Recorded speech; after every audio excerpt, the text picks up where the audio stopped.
Okay, let's start again. Ding. I'm Bill Graham. I'm the president of the Rotary Dare to Be Great Global eClub. And I declare this meeting on April 25th, 2026 to be open. The Dare to Be Great Rotary eClub, as many of you know, we're the go-to place for those people who are crazy enough to think they can change the world, the whole world, and daring enough to try. Our topic for today is a continuation. I have to apologize, first of all, for our not having a meeting last week. As some of you are aware, I've had a little bit of a problem with the nerves in my back, and so I am not at the point where I normally am at. And so I'm under some pretty heavy painkillers right now. So if I sound like I'm spacing out, that's why. And Jerica will take over if that happens to be the case.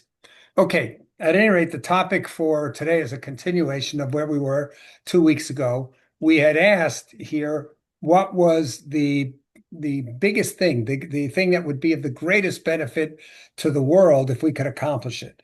And that took us into the question of what's the biggest problem facing the world. And so that's what we discussed the 2 weeks ago. And let me just show a quick video that summarizes what we concluded at that time. So just a second.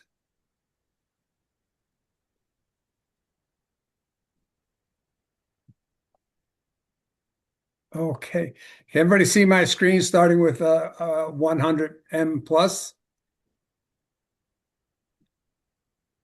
Can you see that screen? Yes. Yes.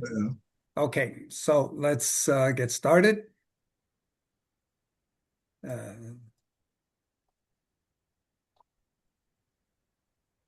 We spend so much of our time talking about the world's biggest problems. We see them on the news, we worry about them, we debate them. But what if I told you we're all looking in the wrong direction?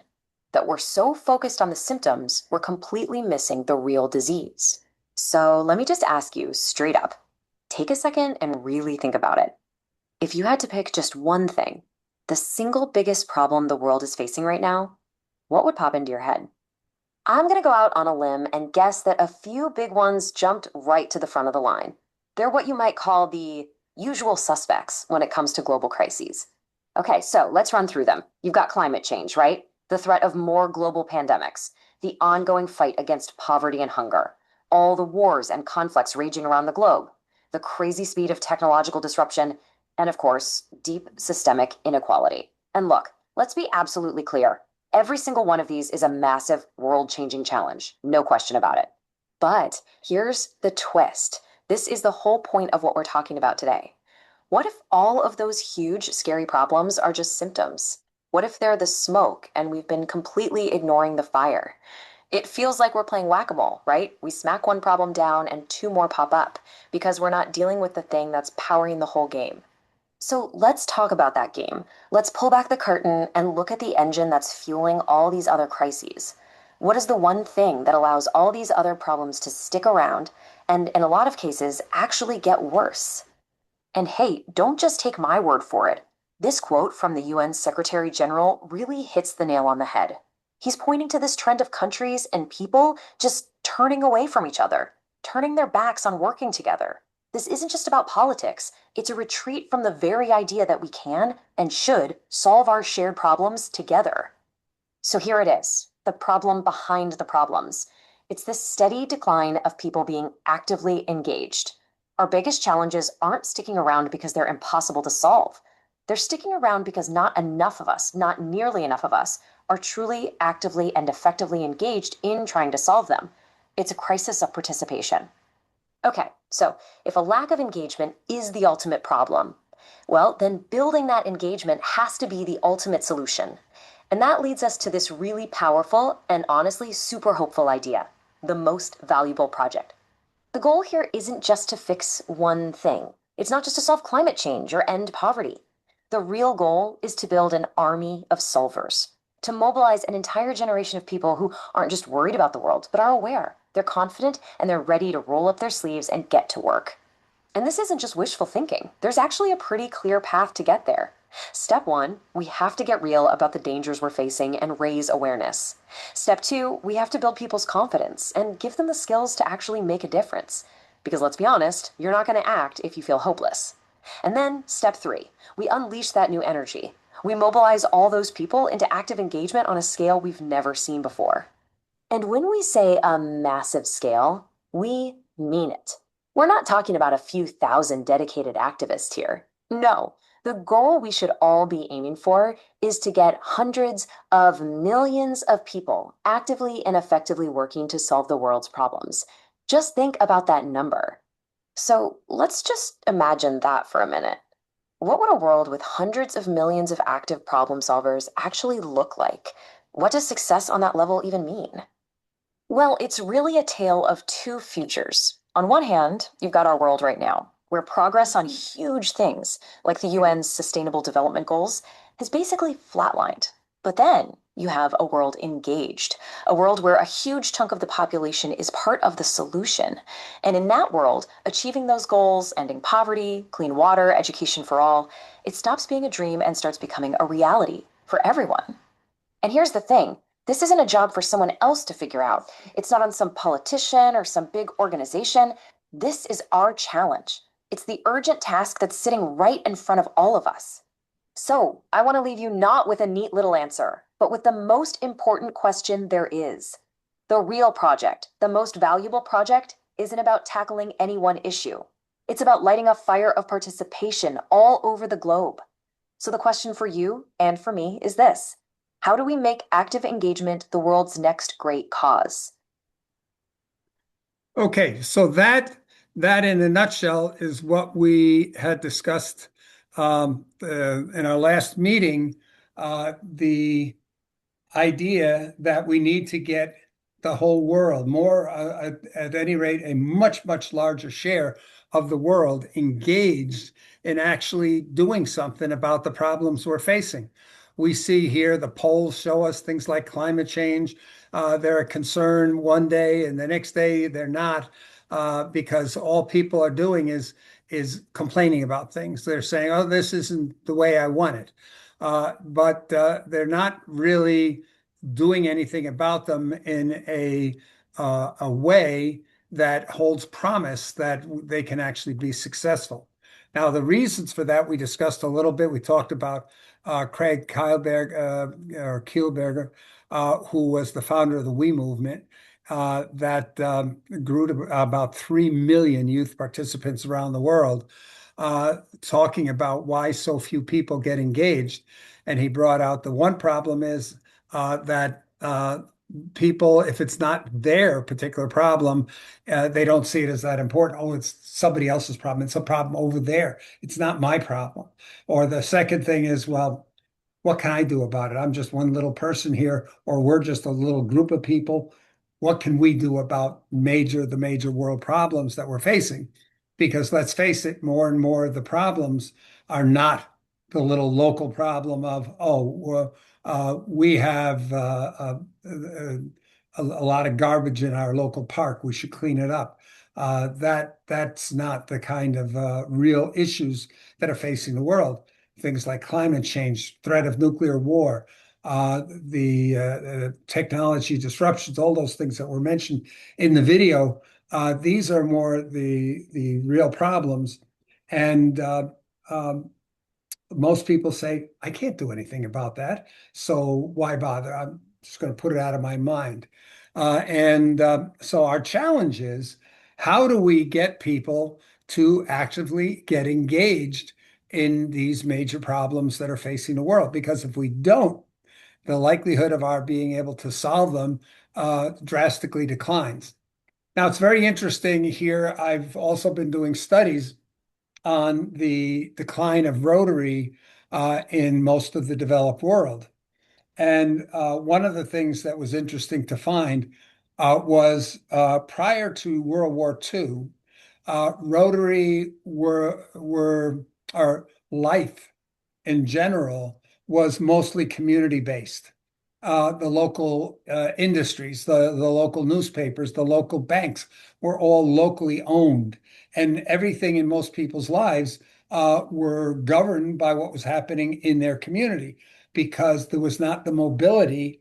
People didn't just go over to the next community for their job or relocated on a frequent basis. So the real power was local. And at that time, the members of Rotary were typically the most powerful people in the communities, and they governed. They made the decisions. What is our community going to do? What are the priorities? What are the projects? What are the problems we're going to address? And so they were the power. World War II came along, and there was a massive disruption, obviously, to the war in the most of the European developed world. But in North America, we saw between the people that went into the military, but even more so the people that went into the industry that was providing all the resources for the war. And so that we saw, let me just start that. Okay, so we saw that in the United States, 1 out of every 5 people relocated across a state line. That disrupted life in the local communities.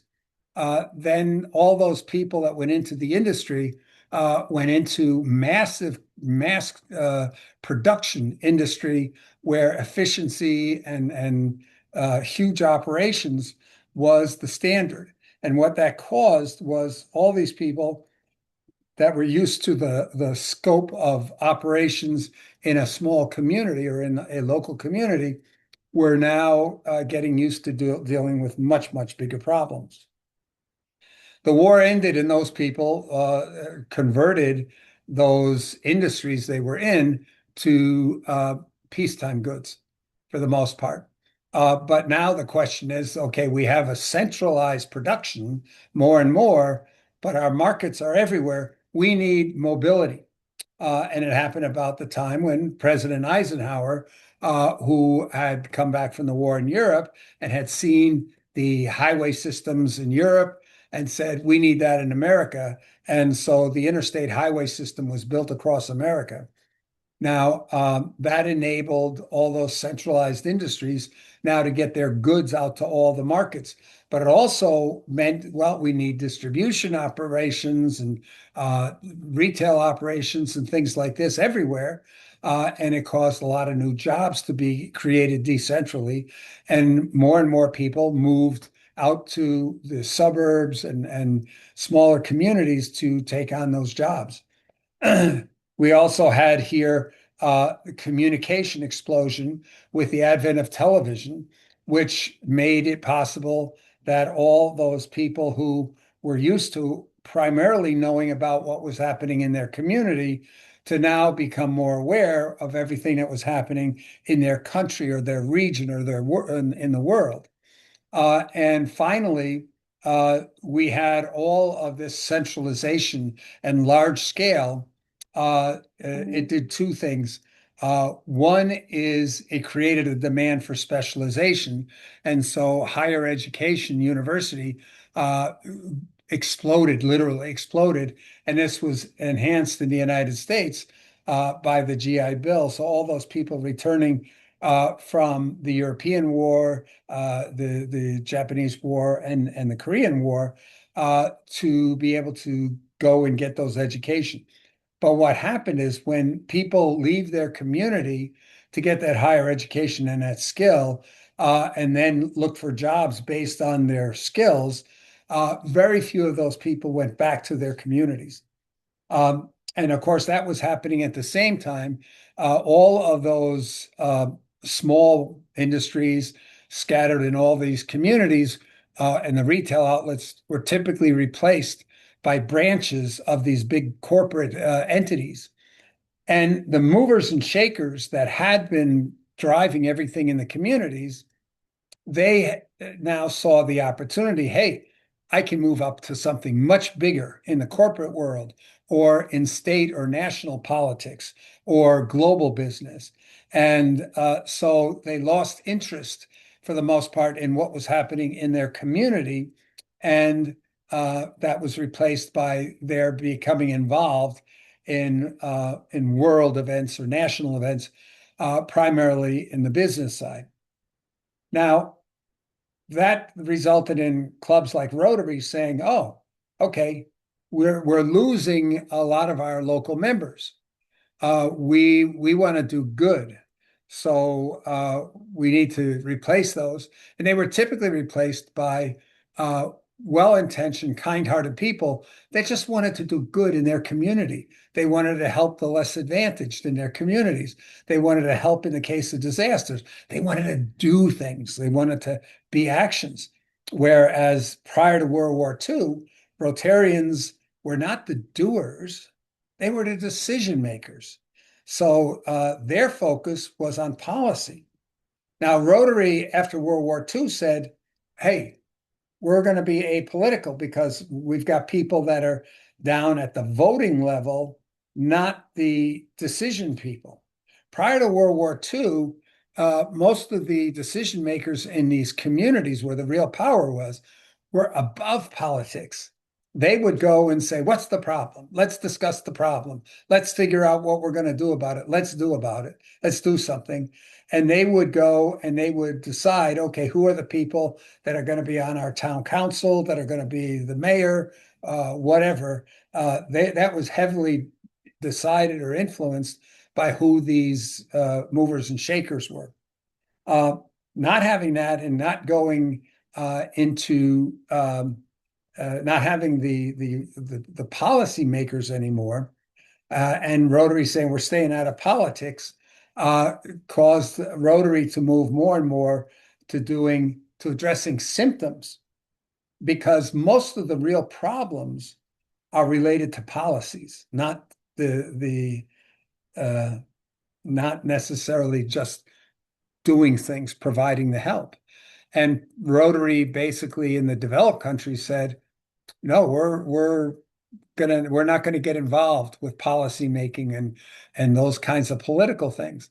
So in the communities, it became more and more the case that more and more people said, well, I've got problems. My problems, the problems that I see in our community, they're related to policy. Rotary's not doing anything about those real the policies that are causing the problems. So if I'm really interested in the results, Rotary's not doing it for me anymore. Or in the case of saying, well, if Rotary is just doing charitable action, well, that's what Lions does. That's what Kiwanis does. That's what the Optimists do. That's what a lot of the local religious affiliations do. A lot of NGOs get involved in that. So Rotary just became just another choice. So in North America in recent decades, membership is down. I heard it's down almost 40%. And if we look at Rotary clubs today, the age of the membership has really grown. I think the average age is now somewhere above 60. So this is not boding well for the future. So the one of the issues is really uh, looking here and saying, well, we need to get involved in solving the problems, not just dealing with the symptoms or the consequences. So at any rate, we said, well, because of that we're not getting involved, that nobody seems to be getting involved with the policies, that very little is being done to fix the real problems facing the world. And as the problem awareness or the problem manifestation grew out of saying, oh, that's only our local community has this problem. We see the problems have really grown up, so that they're mostly national problems or global problems, the ones that are really important. And nobody really seems to be taking those on in an organized fashion. The closest seems to be the World Economic Forum, which is developing subcommittees now that sort of parallel what the UN is doing, because the UN was really formed not so much to be the coordination and the activist organization to solve world problems. It was really formed to provide a place for discussion as an alternative to conflict and to war. Okay, so at any rate, we have identified that if we really want to deal with the problems, we've got to get the people involved. At the same time, we don't have dictatorial authority to go out and mandate everybody. Now you go and we're all going to go and solve this problem today. We're going to do it this way and so forth. We do see China to a degree is able to function to a degree that way. And let's face it, if we look at how many people raised out of poverty, we look at where they are with education and literacy. We look at where they are in dealing with climate change, in, for example, reversing deforestation that is happening in so much of the world. And if we go and look, the UN publishes reports saying, look at the progress we've made on this factor and that factor and that factor. We see if we take China out of the mix, that for most parts of the world, we've actually not made anywhere near the level of improvements we need. And in very many cases, roughly half the cases, we've made zero progress or are sliding backwards, especially with regards to things like the Sustainable Development Goals. Okay, so if we're saying, hey, we need to find a way to bring about global engagement in dealing with the problems, but we've got to do it in a way that's other than just issuing mandates and saying, okay, everybody, uh, let's fix this problem this way. Uh, the question is, how do we do that? How do we, a small group of people, think we're going to go out there and raise an army of hundreds of millions of people to be addressing the SDGs? So that becomes our challenge. So let me show you another screen, and then I'm going to give you guys the floor, because I just wanted to get the introduction of what we're trying to do so that we can then discuss that.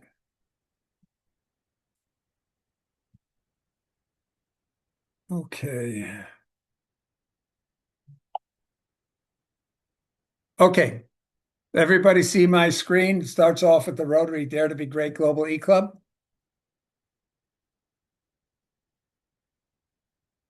Is that what you guys are seeing?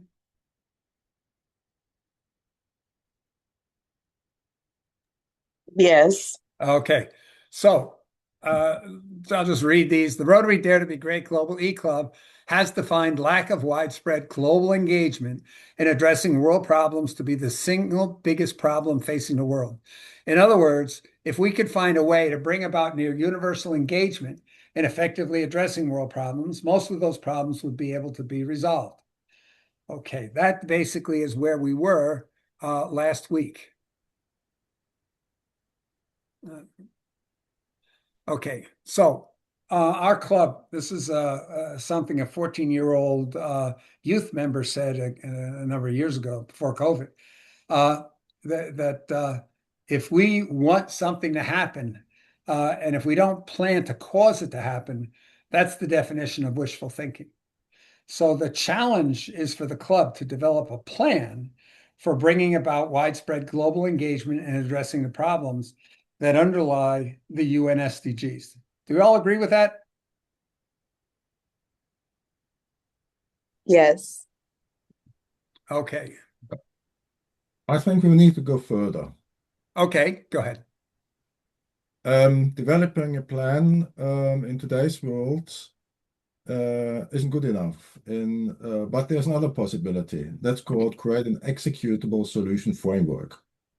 No, Not a, wait, I'm not saying, I'm saying, yeah, we have to have a plan. That's not where we stop. That's where we begin. If we don't have a plan, you don't even yeah. know what direction you're going in. Okay, go ahead. Okay. So, Mark Henry, you wanted to say something? Yeah, I was also going to propose, as has been said by the previous speaker, that we advance it to one other level to say engagement, lack of engagement is also a symptom. And what may actually be the issue is there is no pathways for engagement. And this is what I take it, for instance, from look at, for instance, when we get riots, you know, Yes. a population have had simmering issues, but they've had no way of expression, and so people will say there was a spontaneous riot or something like that. It wasn't spontaneous. People have had those feelings, but they've had no way of expression. They've had no pathway of expression, and so you get something maybe like James Floyd, or what's it called, Jimmy Floyd, I forget, that police issue in during COVID, and suddenly the whole world explodes. Yeah. So it was waiting to explode. It was waiting to be engaged, but it didn't have a pathway, and that tragedy Yeah. is what catalyzes. Yeah. Now, if you recall, I said just a little earlier about Kyle Kilberger when he said why people don't get engaged. He said there was two reasons.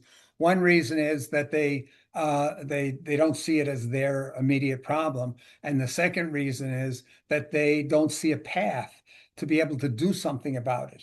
That's that frustration you're talking about. So yes, when we go and say we have to develop a plan. Well, obviously, the plan has to start off with saying, what are the obstacles that we have to overcome?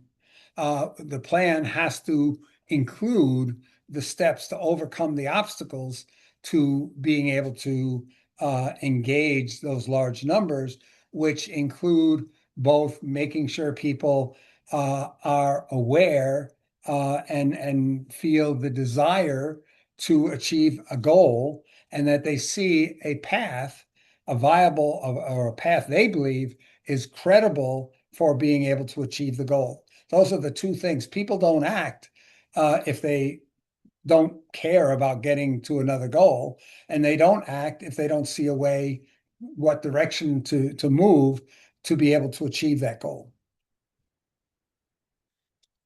Okay.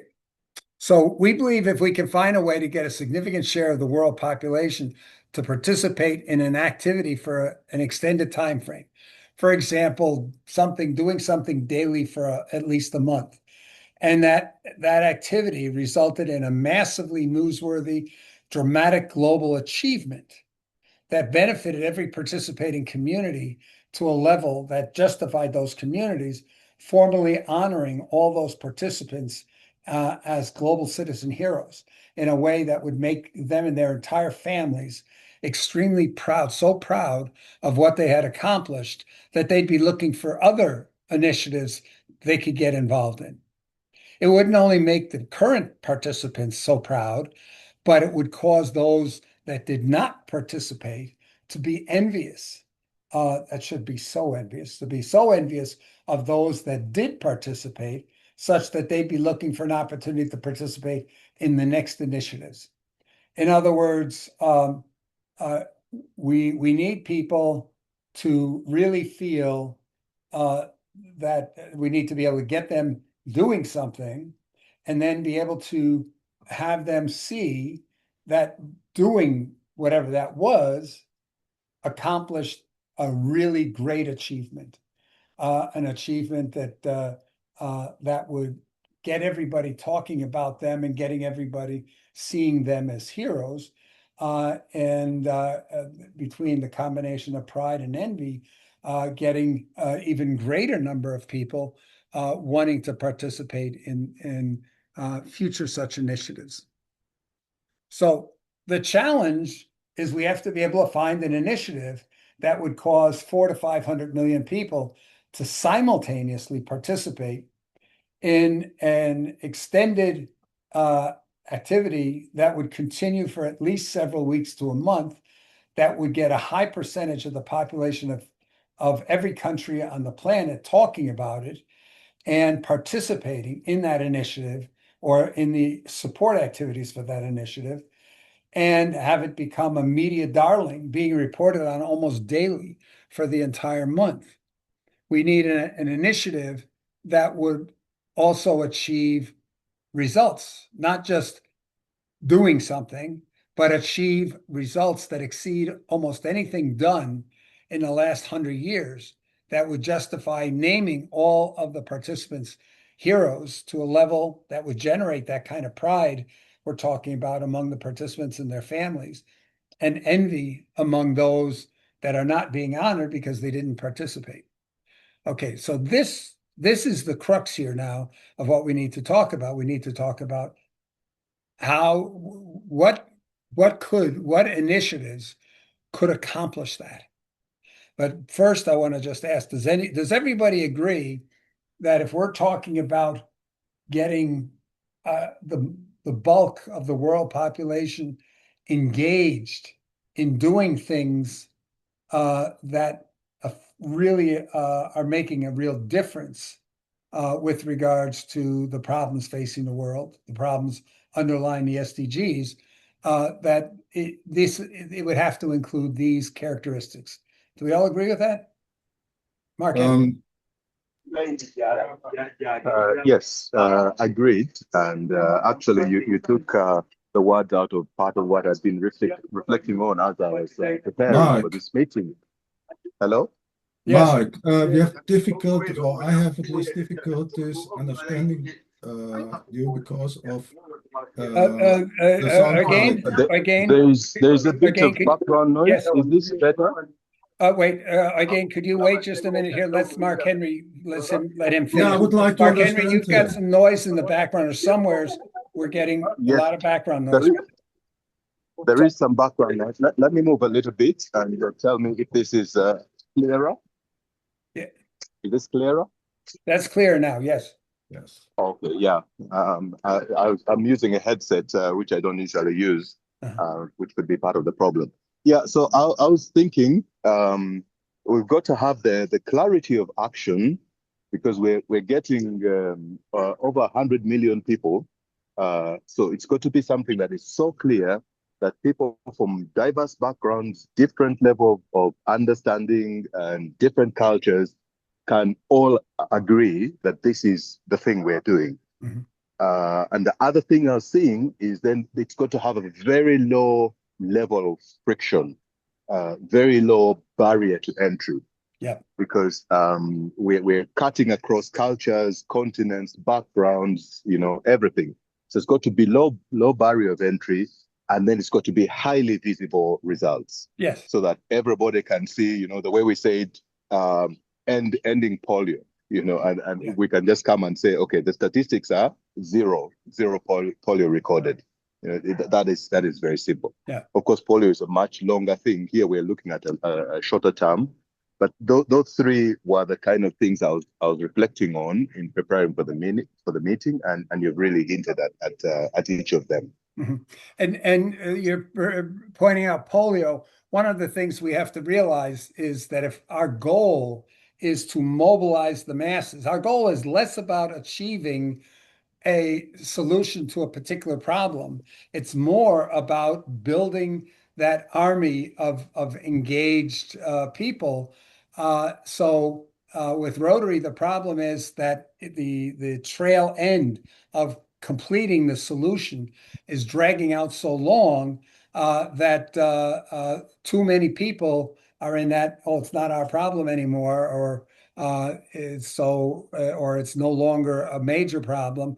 And so very few people feel the importance. Very few people are willing to get engaged or even donate, despite the push by Rotary. Again, I'm Sayed, wait just a minute. Again was trying to say something earlier. Let's let again continue. Okay, a couple of things here. First of all, getting 400 or 500 million people engaged, perfect, great. The root cause of lack of engagement, and most damaging root cause, great. But then I struggle. We are jumping into a certain direction already without having solvable root causes.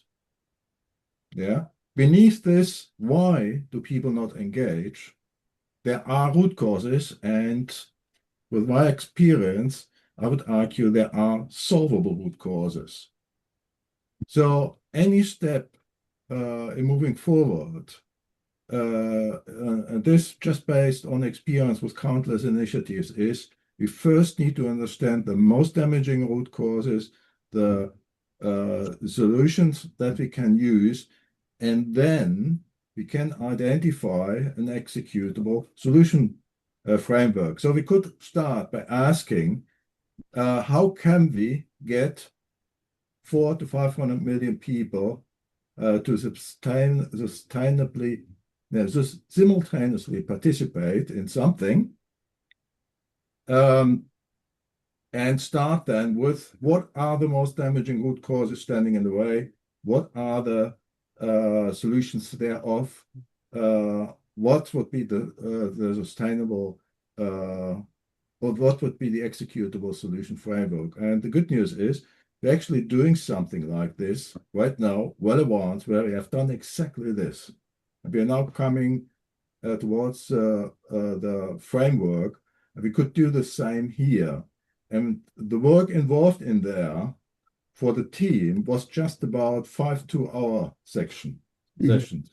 And that got us the information. And I'm offering to do the same here with this challenge. Yes. No, again, you sort of jumped ahead a little bit of where I was looking to take this discussion because you're absolutely right. But we're talking about the root causes of the lack of engagement, not the root causes of hunger or inequality and so forth. That's very important to recognize that because our initial goal is solving the engagement problem. We're not trying to solve hunger. We're not trying to solve that. At least that's not our priority. Our priority is not solving illiteracy, hunger, poverty, and you name it. So the question is, what are those root causes that are hindering getting that massive engagement, and what are the hindrances to being able to create the situation that will enable us to get those 400 to 500 million people all behaving at the same time, all acting at the same time, and having that action result in something that would be so massive that it would cause those people to say, hey, I was part, I'm going to tell my children and grandchildren, I was part of that great event that took place in 2026 or 2027. And that they would say, wow, I want to do more of this thing. I love this hero feeling. So yes, you're right. We need to be able to find the root causes of people not getting involved, and we've got to come up and say, okay, how do we address those root causes?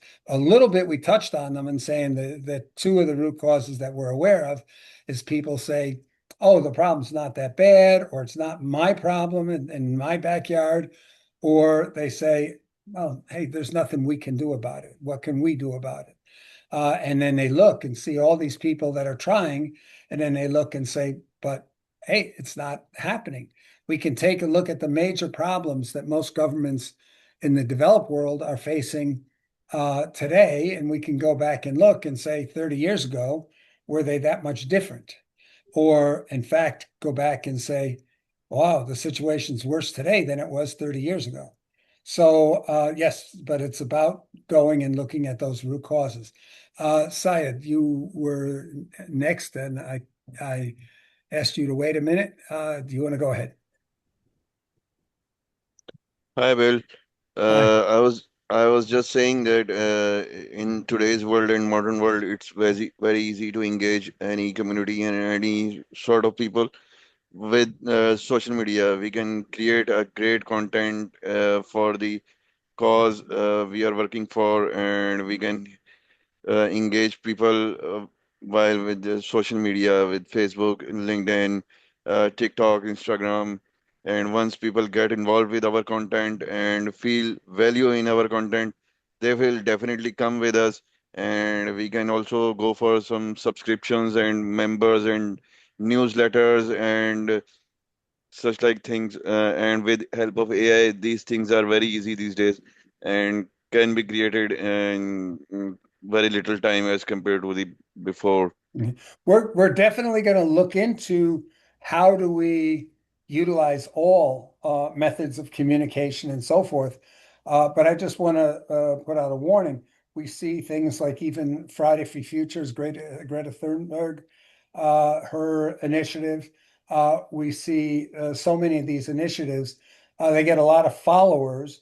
They get a lot of people willing to come out for a demonstration for a day, but Yeah. very few of them have resulted in any kind of truly massive engagement over an extended period of time, or anything that's brought about a significant Yeah. result.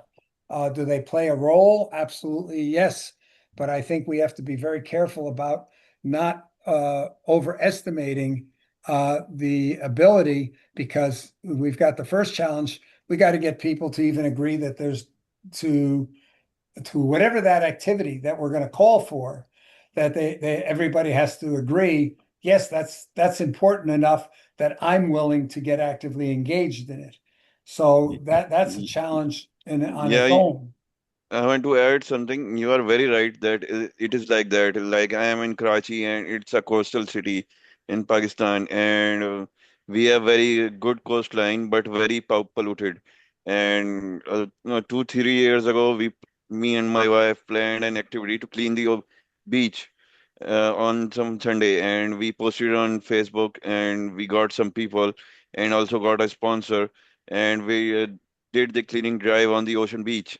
Okay, that was fine on that Sunday, and everyone enjoyed, and the ocean was clean, and we published on social media, and everyone said thumbs up, great job, wow. Okay, so then after some times, after a few months, the beach was again polluted, and we again asked for the drive. And people, and this time we got some very few people because the earlier people were just demotivated with the again pollution of the ocean beach. So this is the cause I have personally Yeah. experienced. What's the Mm, population of Karachi? More than 3 crore people, 3 million? 30 million. 30 million. Okay, so Yeah. 30 million population. How many millions of people came out to clean the beach? Maybe some 15 to 20 people. Okay, that's my point. We are looking to say, in a city like Karachi, how do we get 10, let's say 10 million people to participate, either directly or in support of some activity, for several weeks to a month? That's what we're looking at. Okay. Very tough job. Yes, no, I agree. Very tough. Yeah. But if we don't want to become one of those people that say, well, we can't do anything like that. We can't do anything Yeah. about it. So Yeah. why Yeah. try? Yeah. That 10-year-old girl in the United States who went out and raised $10 million for the victims of a storm, where everybody said, oh, these 10-year-olds that are crazy, they can't do that. They only went out to raise $1 million. They raised 10 million. And then she's on all these talk shows and she says, anybody could do it. You just have to try. So she went home and she raised $10 million again. 10-year-old girl. Okay. How Wow. many adults feel they could go out and raise $10 million? So this goes back. Steve Jobs said, those who are crazy enough to think they can change the world are the ones who do. And when we had a discussion to say, why did he think that? It's because the people who think they can make a difference will try. And it's only the people who try that can succeed.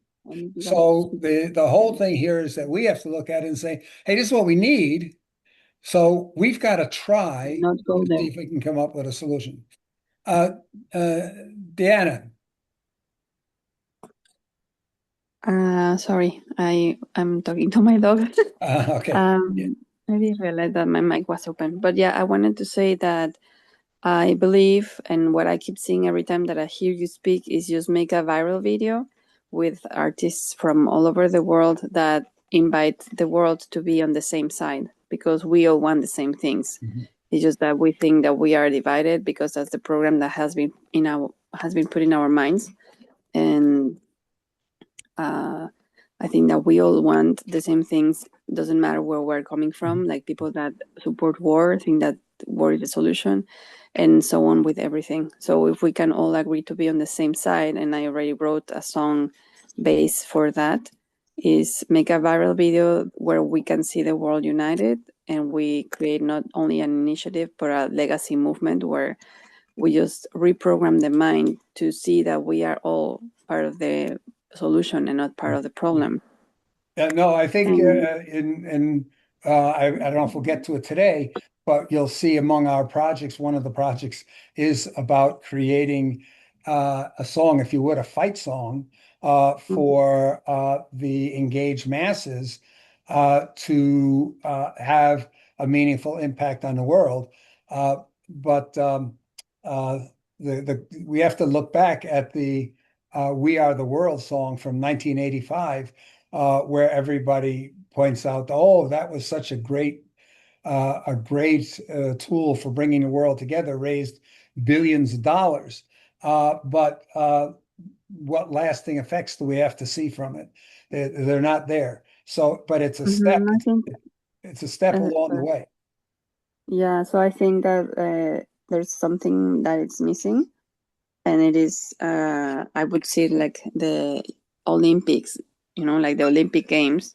There is so many people that participate in those things, like the World War Cup. There's so many volunteers, so many helpers, so many organizers, and they put these events that are massive. They put, I don't know how many millions of people to watch the same screen at the same time. And it's pretty much just organizing something that is of the collective interest.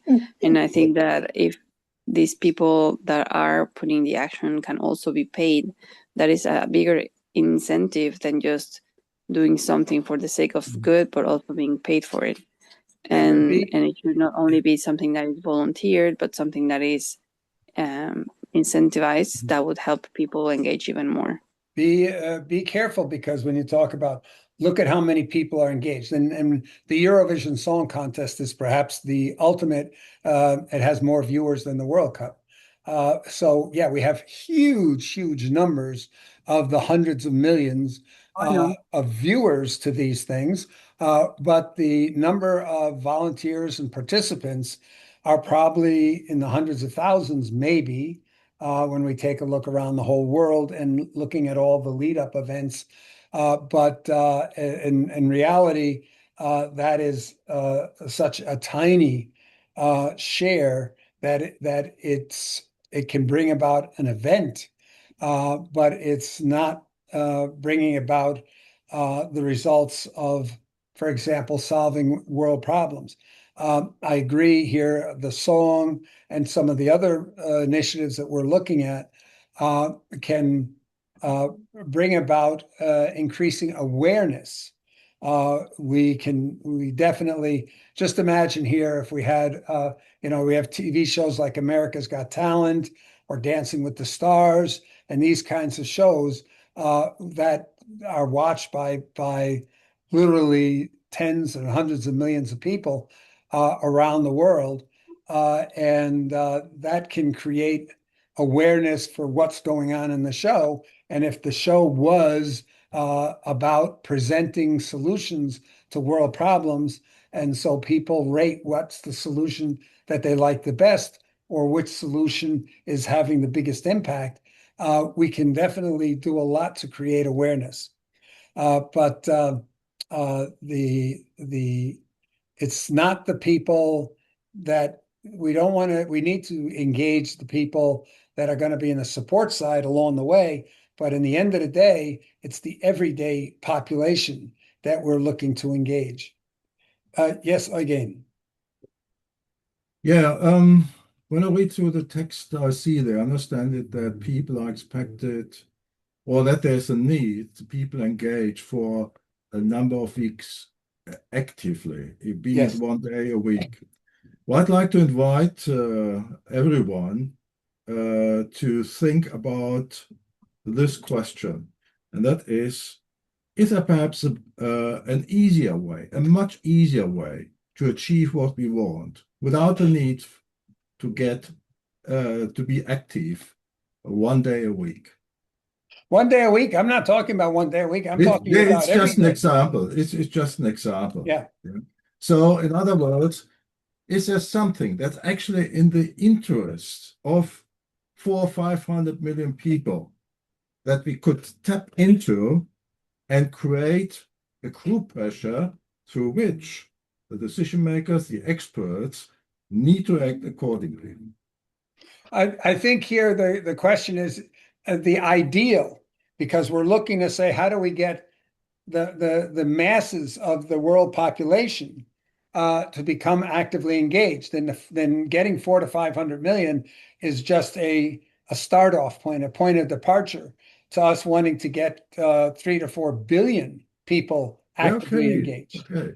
right? So the question we're looking at is from the purpose of what we're trying to accomplish is getting those people to be actively engaged daily, because we're looking to say, we're looking for them to feel I was actively working and my active working contributed to bringing about this massive result, right? So it's the getting the result. If they could, Bill, sorry, I have difficulties with that. You assume something without us understanding the root causes. So why are we engaging into something, talking about it? Well, the first thing we need to do, in my experience, and I think I have the support of many others as well, that we first need to understand what are the solvable root causes behind this challenge. I don't And think then we we should can look for talk about solvable how causes. and what can be done. Yeah, I think we need to look for the causes without the prejudice regarding whether they're solvable or not. No. So I'm damned hard on this. If you don't get to solvable root causes, it means the problem cannot be solved. No, yeah, but what I'm saying here is that, like, what's the saying here? Today's discovery was yesterday's impossible task. So, if the thing that we have to avoid, one of the things that our club says, we deliberately ignore whether we know how to do something or even think it is possible. We ignore that so that we can identify the causes, the goals that we need to have, and then address looking for the solutions. If we cut out certain things and said, "Oh, that's too tough," no, that's impossible. And No. That's not what this is about. That's not, you would be surprised at what comes on the table when one does it from that perspective. Yeah. Mhm. We keep talking around things here for quite some while now. So why don't we get started in doing? Well, that's exactly Create, what we want to do. create a Let- team where we actually can identify the solvable root causes in just a few hours. Yeah, the thing, okay, when we're looking here, that would an initiative, we're looking for an initiative that would cause the engagement, because our goal is not to get a token engagement. Our goal is to get where people feel a level of sacrifice to do something that would bring about some major change.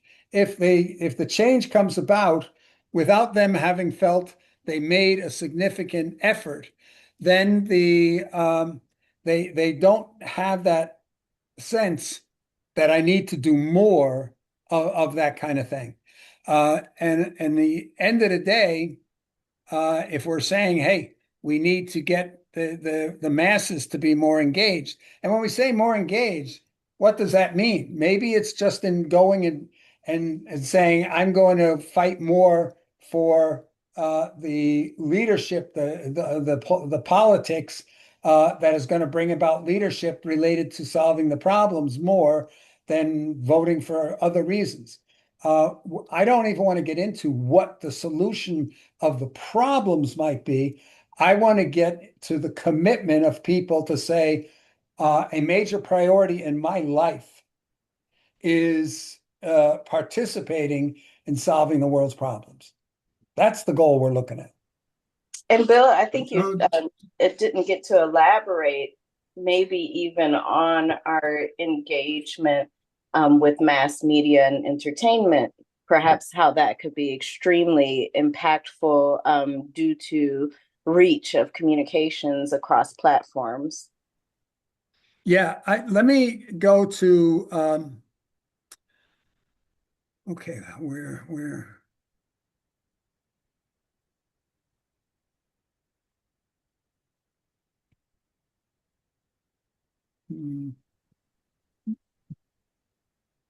Bingo.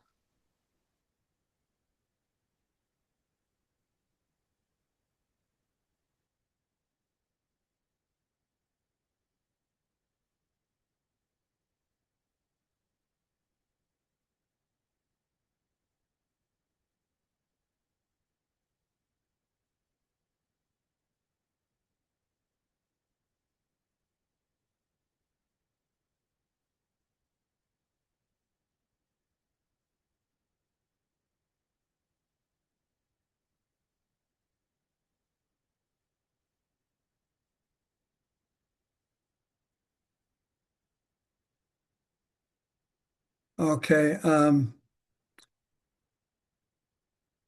don't know where.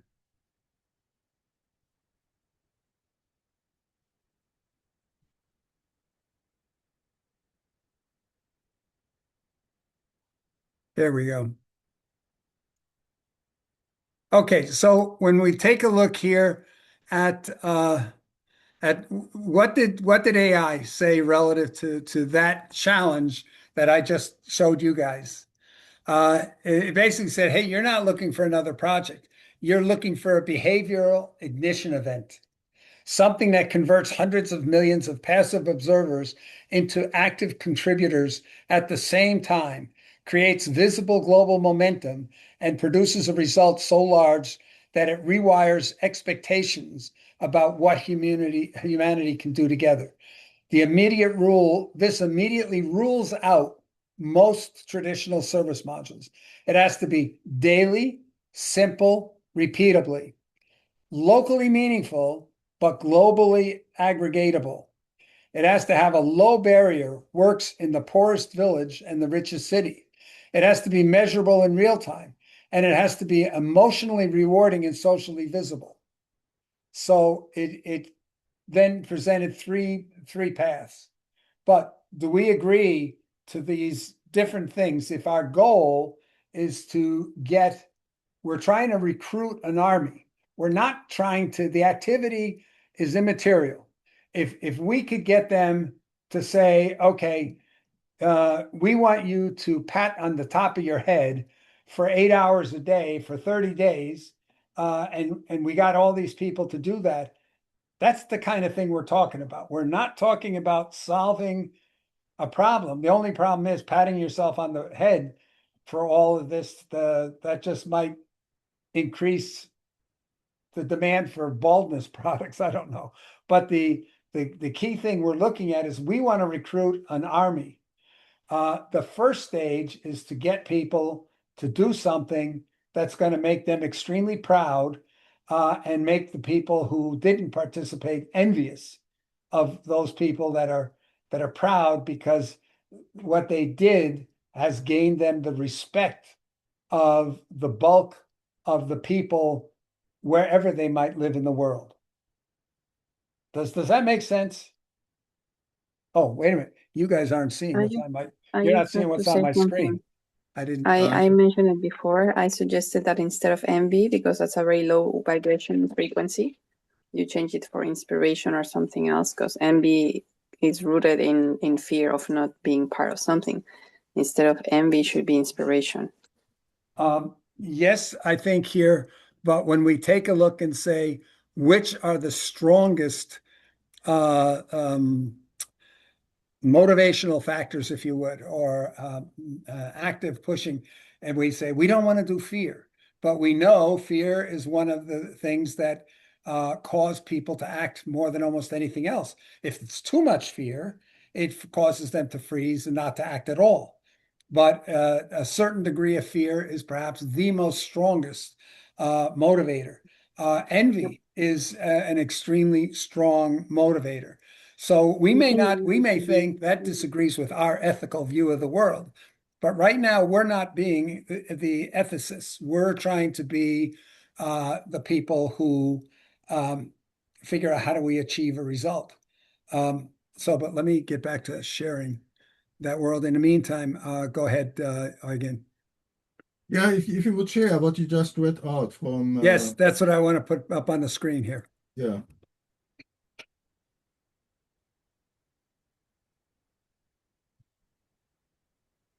Is that everything? Hold on. Okay. Okay, let me just capture that. So Now, I'm not sure I got it completely, but I like what I heard, what AI said. Mhm. But then I heard your response, and I'm sorry, you're losing me. Yeah? Mhm. Because the AI was open to the solution. When I heard your response, hey, we are being pushed in a certain direction that we need to have. And that is one of the root causes why today's solution approaches have failed. People are pushed in a certain direction without listening to, are there perhaps much easier approaches through which we can achieve this? The Through which we question can is get here again. 400 million or whatever people supporting us, driving others, perhaps whatever. So the problem-solving decisions are made, not just by engagement of those 500, but also to those who make the decisions. Yeah, but for right now, what we were saying when we began is our goal right now is to, if you would, grow an army of hundreds of millions of actively engaged people who are committing a major chunk or making the engagement of solving world problems a major priority in their lives. That's what our goal is to get to. So the question is, when we define the things we can do, we have to take a look at those and say, can they get us to that particular goal? Well, do you agree we're in a new world right now? There's a different world that we're living in. When you say, who are you addressing that to, me or again? To you, of course. Yeah. Because you're resisting that we're in a new world and that we can create new solutions. You're going by fear and old tactics, war tactics, just because they worked, but they really didn't work. Because look at the world, the state of the world. No, we have to change and with the times that we're changing in, and instill a whole army. We call it an RW. Let's have an RW instead of an army, instead of being about me, and have a movement that people can all get behind because it's something new and fresh, and not the same old business as usual, and that we're all being decimated in the end. Yeah, but here's the question here, because this is where we began with. We began with saying the biggest problem in the world is lack of engagement.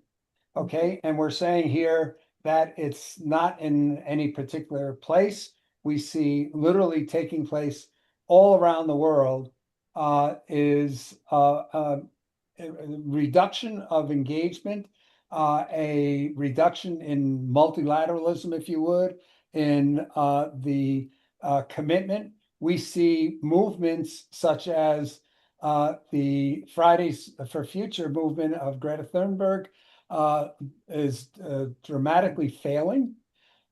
We see the the engagement, and I'm not speaking here my thought on it.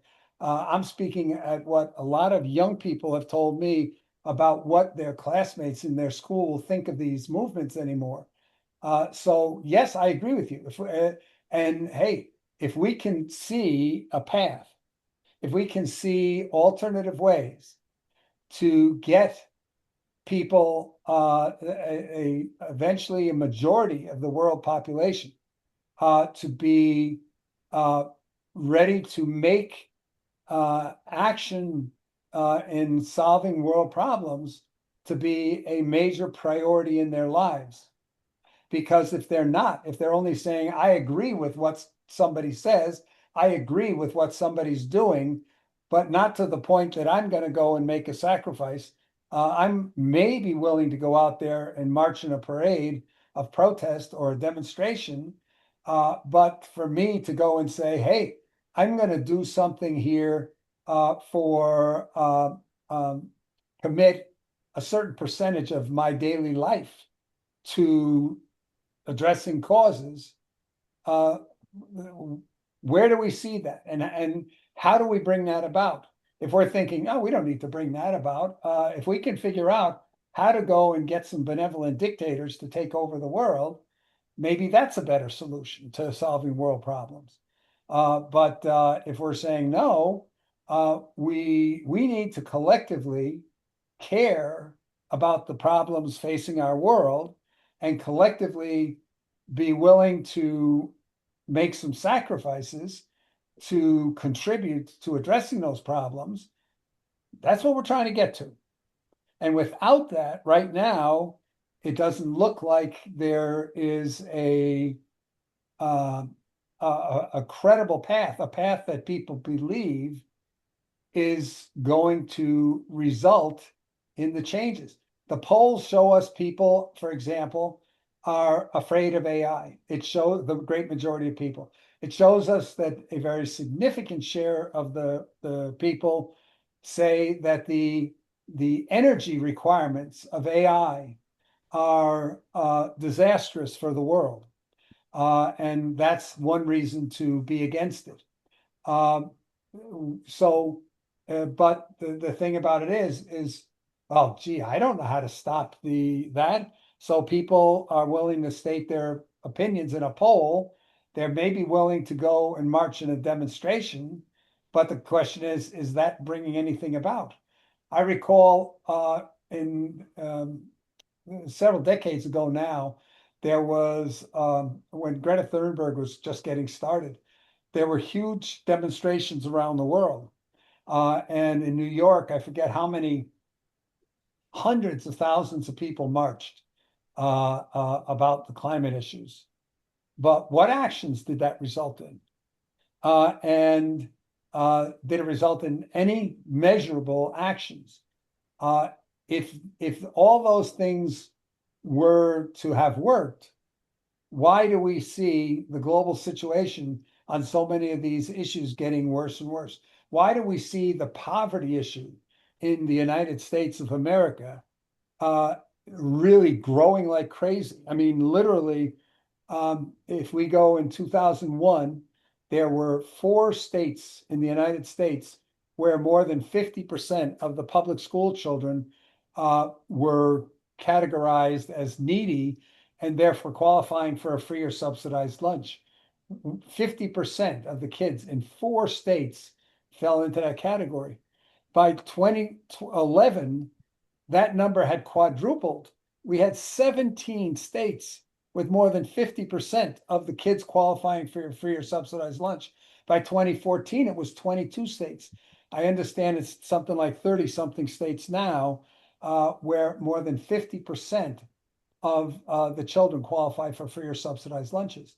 So we see these problems, but most people are seeing it and going, terrible, terrible. But there's no willingness to participate in coordinated action or to organize coordinated action to do something about these. So that's why we said, okay, and to a degree, we say engagement. but that's directly tied to the idea of multilateralism. How many countries in the world have lost faith in the idea that international cooperation is bringing the solutions that we need? And therefore they're saying, hey, our country first, right? United States first. And we saw, what was it, 80 years ago? Deutschland, Deutschland über alles, right? Germany above all. So the question is, what does that get us if everybody just says, I'm going to take care of myself? And that's really what we're looking to do, is get people to be aware of the problems and the dangers they represent, and to be concerned enough to be willing to do something about them. That maybe that's the nutshell statement here. How do we get the bulk of the world population to be aware enough, to be concerned enough, to be willing to actively do something about the problems? Okay, again. Yeah. Where shall I start? To me, it comes over a little bit like we are trying to approach getting people on board too much with practices that worked 10 years or so ago. We need practices that work in today's world. In other words, if people can only spend a few minutes a week on things we would like them to do, then that should be the starting position. Trying to change people, trying to change the unconscious mind, actually, on things that trigger conclusions like, oh, so many have tried that, just look at Fridays for Future, won't work. We won't get through that. That's how the human mind works. I can say it because 3 of my most damaging mental blockades were opened. And I know how difficult this is. That's something one can only know when one has gone through this experience. No textbook can explain that. It's damned hard. So the starting position for me to participate in developing a solution would need to be that we start where today's world is. If it's a few minutes a week that people would be willing to invest, that would be one of the starting positions. And I'm afraid, looking around what's going on with Fridays for Futures and others, that's where we pretty much are today. I think here, though, but what you're discounting here is we may very well end up. In other words, when we come out and say, okay, our goal is to get 500 million people to devote 20 hours in a month to a particular initiative. And that's the goal. And we may, when we sit down and say, okay, how do we do this? That we come back to the conclusion and say, you're dictating the goal now. You're dictating the goal. You're, in a way, you're right. Bill, perhaps you could describe the internal action groups. Yeah, we had a lot here going back because most of what we were looking at began prior to COVID, and we had a number of things that were lending themselves to certain kinds of activities. So we had at that time a thing called Rotary Youth for a Better World, and so we had a lot of discussions here about ways to be able to mobilize a lot of people to do a lot of things. And actually, it was an initiative that began with a number of 9 and 10-year-olds that grew into a number of 6 to 10-year-olds that accomplished something that people would not have expected that 6 to 10-year-olds could do in a short period of time. That resulted in some 15 and 16-year-olds in an Interact network to pick up on the idea and say, oh, wow, look at what 70 kids were able to do in just a couple of weeks. And they changed the lives of 250 of the world's poorest children, 70. And they said, imagine, and I'm thinking here, they could say, we could do that too, what they did. But they didn't. They said, imagine if we could get 70 million young people participating in that kind of activity, how many lives we could then change. And so that's where the idea started from and grew.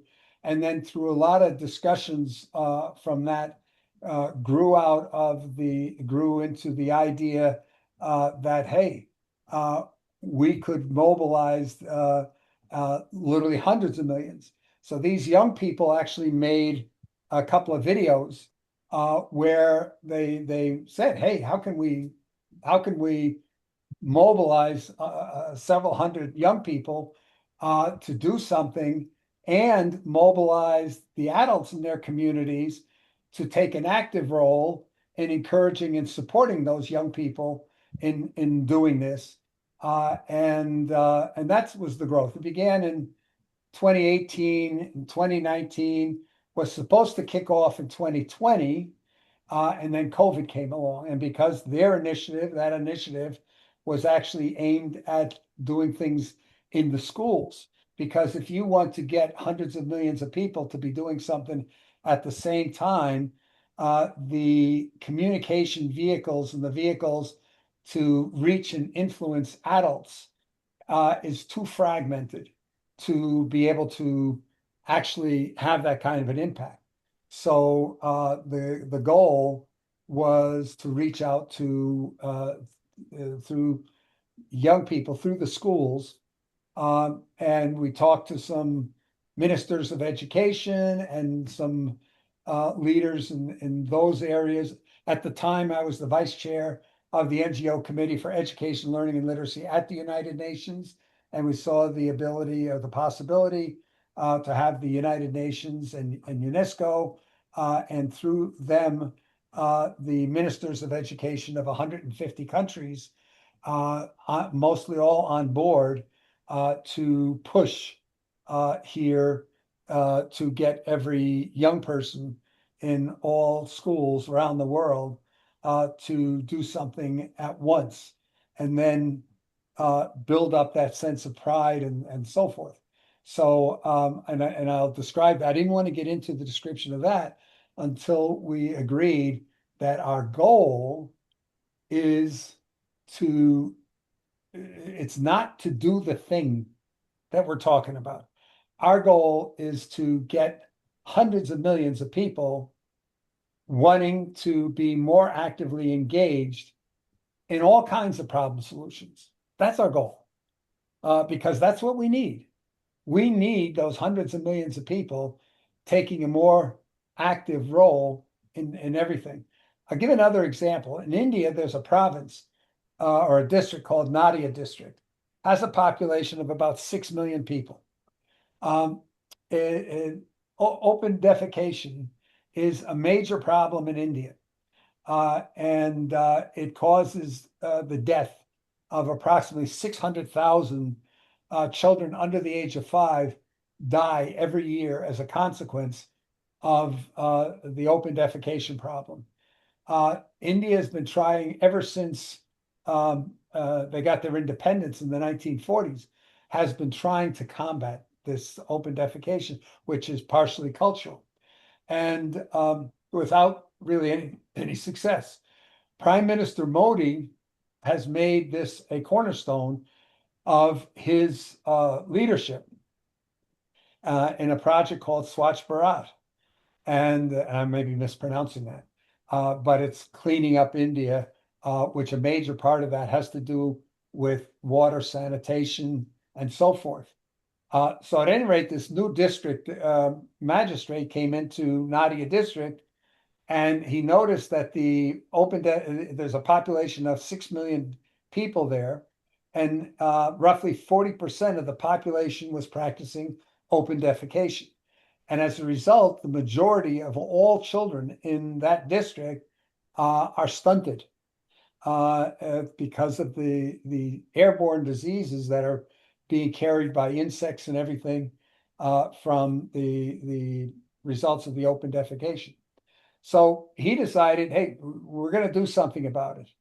So he went to the schools and he recruited the children, the tens of, I don't know if it's tens of millions, but millions of children to in turn recruit their mothers and their aunts and get them to be aware of the consequences of the open defecation and get them to be committed to doing something about it.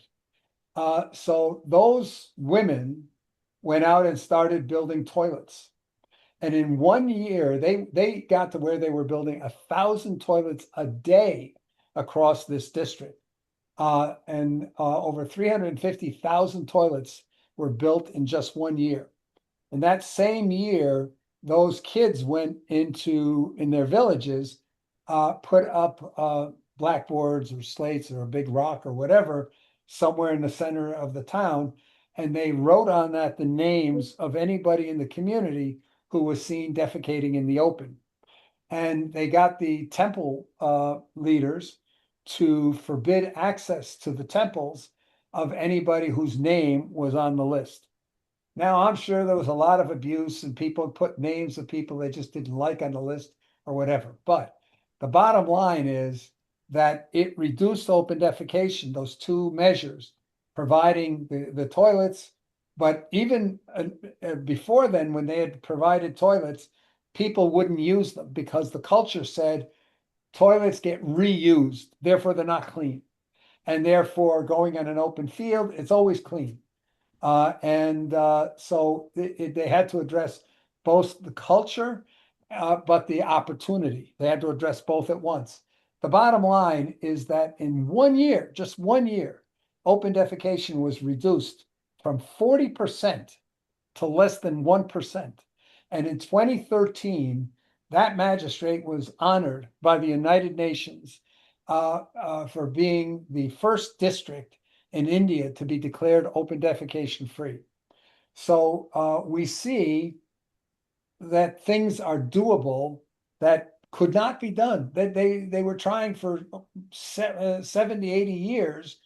They were trying to address this issue without success. And somebody came in and found a way to get those masses to be aware enough and concerned enough to want to do something about it and be able to have a path for them to do something that created a result. That I saw a TV reportage in that district that said how it had changed the mindset of the people so much that when people visited somebody's house, the first thing that people wanted to do was to show their guests their toilet, their bathroom. So I think the bottom line is before we start with the assumption something is impossible, we start saying, how do we do it? Google X, which was the moonshot arm of Google, to try to encourage thinking outside the box to find really incredible solutions. Google X is the Roman numeral for 10. What they did is they took all the goals and they multiplied them so high that no known solution could work. They deliberately blocked every known solution and approach to force people to think outside the box, looking for new ways. And this is what resulted in the great success that Google X had, the autonomous vehicles. There's just so many things that came out of Google X that were fresh and new because they deliberately eliminated the access to known approaches and solutions. So anyway, that I think what we're looking for is saying, hey, we believe we have to find a way to get the majority of people actively engaged, just like that magistrate did in Nadia district in India, and get them to be actively and massively engaged, and to get them to be able to see paths that they believe can lead to the desired outcomes, and get them to feel the desired outcome is so desirable that they want to put the effort in to get to it. So like we said, it takes two things for people to act. One, they have to believe the result is worth it. And two, they have to believe there's a viable path for achieving it. Without either of those two, if either of those two is missing, people will not act. So it's our job is to go and find a way to present the outcome, and get people to care enough about the situation and outcome to be concerned, and concerned enough to be willing to make sacrifices to act. If we just limit what we're talking about to that aspect of what I just said, does that make sense? We're getting there, in my view. What you just said was open, left out of the box too. But then you mentioned the word sacrifice. Yeah. And to me, that's where it gets closed again. That pushes into a box. So if that's left alone, and only that is used, what you said before that, yes, we would have something. It's interesting when we look at indigenous civilizations. And perhaps we don't, maybe even if people are caught up on the verbiage of things, you could, transition sacrifice, maybe even over to investment. Yeah, no, that's it. Yes, we can definitely change the verbiage on that. One of the things that I want to mention is in North American indigenous populations, when people gave a gift, the gift was not measured in terms of what the value was to the recipient. The value of a gift was measured in terms of what did that mean to the giver. In other words, if the giver gave something to you because they had excess, and it didn't cost them much, that was not valued very high by the recipient, even if they were starving. And this was very incredible to them. It was measured in terms of what was the level of sacrifice to the giver. So if the giver gave somebody their favorite horse or their favorite knife, that was something that would cause respect to the giver. If the giver just gave something because they had more than they needed, then nobody cared. So that's a little bit where that thinking comes from. Another example is I drove 7 hours here about 7 or 8 years ago to meet with the chair of the Rotary Action Group for Education. And I was talking, she was telling me about some of her background and some of the things they did. And she was talking to me about the disappointment that they had gone and built 25 schools in Uganda in various communities. And just a few years later, when they went back to see how had this improved those communities, they found that the majority of all those schools were not being used as schools anymore. Most of them were being used as warehouses or had been repurposed for something else. And this matches what an organization called Rooms to Read, which was founded by a former marketing executive of Microsoft, and another one, Pencils for Progress, that was founded by an analyst at Bain Consulting, which is a big hedge fund type of consulting company. And both of those organizations were about providing schools with libraries, or they actually moved in, especially Pencils for Progress, of actually building schools. And both of those concluded that when you build schools and give them to people, they don't care. They don't care. They don't maintain them. They didn't fight for them. They don't have any skin in the game. And so it's very important to have people have skin in the game. And so part of looking here to say we want to get people to a degree where they are willing to make sacrifices or donate things or but do something actively that costs a little bit of their time, of their thoughts, of their treasure, whatever. So that's part of the thinking as well. So I don't know, again, does that perspective maybe have any impact on Well, what you would think? you see, as long as it is open and we can find solutions that are much more simple than you think is needed, then I'm fine. Yeah. Mhm. As long as as soon as it crosses this tipping point, hey, where a lot of work may be involved, and a little bit can be too much these days. There are so many other obstacles. Mhm. Okay. Then I have difficulties with. Okay. Then it comes over to me as, oh, we're getting into a box.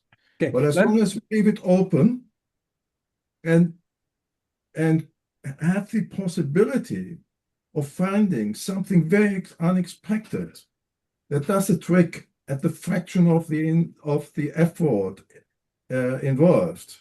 That may The Maharishi effect and as well. Don't forget that. sorry? The Maharishi effect that was proven in the 70s, they did science on it, that they looked at Washington, D.C., and they had a few thousand meditators that came together, and it changed the whole frequency, that changed the crime rate went down, and they were able to prove that. That happened way back, 30 years ago.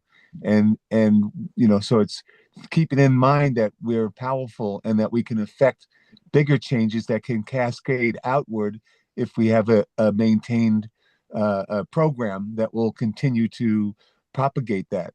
Yeah. So it's not that we have to get millions and hundreds of millions of people up front, but you have to have something that'll be like a wave, like a movement. That's what we really need. Okay, let's maybe take a look at a little bit of the solution idea. The AI came back and it said there was three things. One of them was a global reading surge, and the other is a global clean and restore month. Another is the global solve one problem month. That would be AI powered, one micro problem at a time. So these were the three things. And then it said here that the one that it felt was most likely to be the one that could have that kind of an impact would be encouraging every child in the world to read. Now, let's just imagine, for the sake of this, that part of the problem is that you don't want a lot of friction. So you want to go out and call for something that people generally agree is a good thing, or that at least almost nobody is going to go out and say, no, that's not the thing. That's not a good thing. The second is that the people have to be able to do it. This is where, again, I agree with you that it has to be something easy and simple with relatively little the initial campaign has to have relatively little sacrifice or relatively little extra sacrifice. Exactly. And so the idea, and this is again what these 9 and 10-year-olds came up with. We had presented to them some examples of some things that young people had done that people would not expect young people to be able to do. And we suggested here, myself and another Rotarian, they had in that thing a kids care club. So kids care about the world. And so there was maybe 30 or 40 kids that in that club, in that school, it was a primary school. And we gave them those examples of kids that had done something great. And we dared them to come up with a great idea on their own. That's all we said. And we left them. And about a week or two later, the principal of the school called us and said, the kids have an idea. They want to present it to you. We went back to the school and about 3 or 4 of the kids came and they said, hey, we have an idea. We have a lot of the kids in our school are poor readers. A lot of them because they have migration backgrounds. In other words, English is not their natural language or their mother tongue or their home language. Maybe the parents don't speak English. Maybe the parents never got an education themselves and they can't read. Whatever the reason is, they said a lot of our classmates have difficulty reading. So we want to do something that's going to help them improve their reading. At the same time, they had heard about all these kids in Africa that this in particular was Africa, even though it could have been anywhere. And this goes back to one of the examples that we had given them was a 9-year-old girl in Britain whose teacher had told her that that a child dies every so many seconds in the world due to hunger somewhere. And so she felt strongly about that. So she started a blog and she went out and she raised enough money, one 9-year-old girl, to be able to take 10,000 of the poorest children off the streets in sub-Saharan Africa, get them into school and provide them with food in school for an entire year. I mean, that's like a 9-year-old girl deciding to adopt 10,000 of the world's poorest children.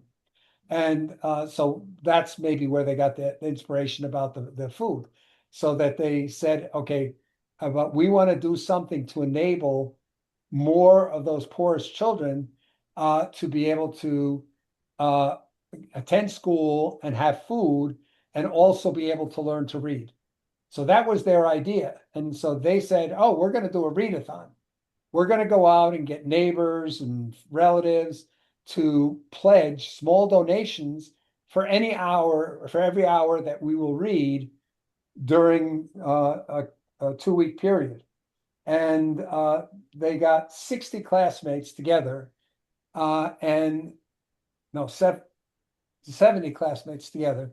They read for 10 days and they raised enough money to take 250 of the world's poorest children off the streets in Malawi, Africa, get them into school, and arrange for them to be fed for an entire year. And that resulted in getting the congresswoman from that congressional district, getting a CNN Hero of the Year award winner, getting a former UN ambassador, getting the newspapers, getting the mayor, all these people descending on these schools and saying, you kids are heroes, you're heroes. And it even resulted in having some kids they were from Nigeria, from Jordan, from Austria, from one of the countries in Central America, sending these kids videos that the kids in those other continents had made saying, what you kids did has inspired us. Now we want to do the same thing. And that's what caused those 15 and 16-year-old Interact students to come up with the idea of, can we get 70 million kids to participate in something like this? And we might be able to change the lives of hundreds of millions of the world's poorest children. And they made a video, and we got a huge response, especially out of young people across Africa. I think 35 countries, young people from that contacted them saying, hey, we want to be part of this. This is a great idea. And the idea had grown by then, because these were all related to Rotary, to have the Rotary clubs would reach out in their communities and rally their communities behind the students and incentivize their reading by getting local businesses and individuals to pledge small amounts for every hour that the kids in their community, in their school, read during a month that the UN would declare Read for a Better World Month. And the idea initially was they wanted to get 70 million kids. And then we heard back we saw the reaction in terms of just from a stupid video that was not even publicized, that the reaction of these young people around the world.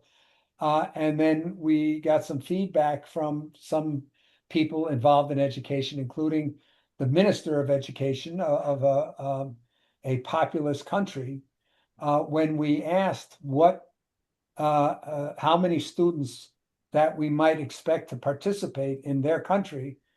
They said, oh, about 40 million, because they said it's going to be very simple. We're just going to mandate participation.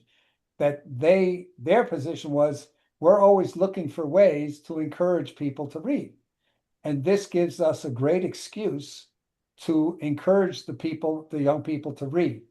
At the same time, that was a relatively poor country. They expected that a share of the monies raised would go to helping reduce the number of children in their country who were not in school due to poverty or hunger. So it created a closed circle. Then we started talking about the idea of that some foundations might be willing to get involved.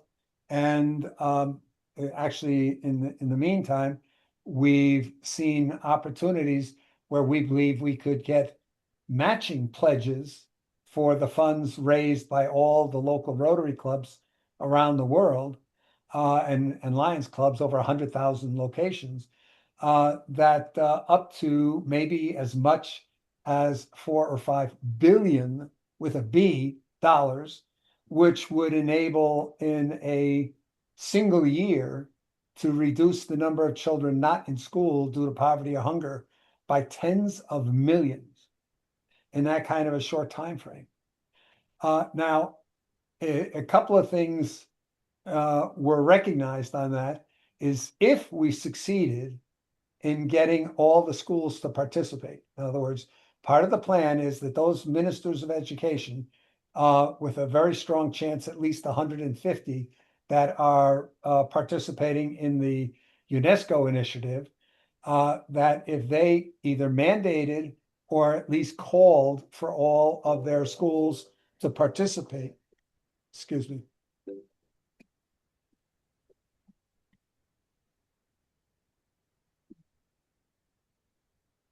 Okay, sorry about that. Kannst du das nehmen? Sprechen wir vielleicht. Well, I have to leave at the top of the hour. Yeah. What conclusion do we have?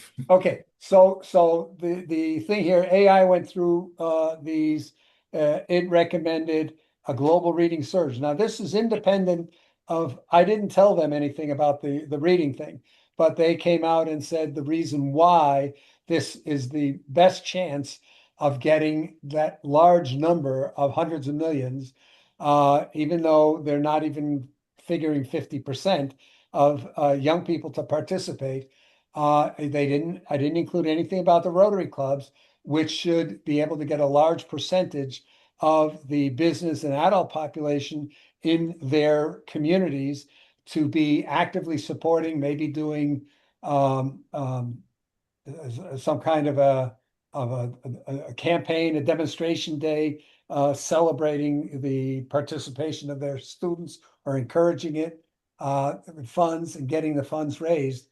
That if that resulted here, the norm that the International Literacy Association would be calling for an readathon. Readathons are very common. Most schools around the world already are familiar with the concept. How And come you're not doing it? what?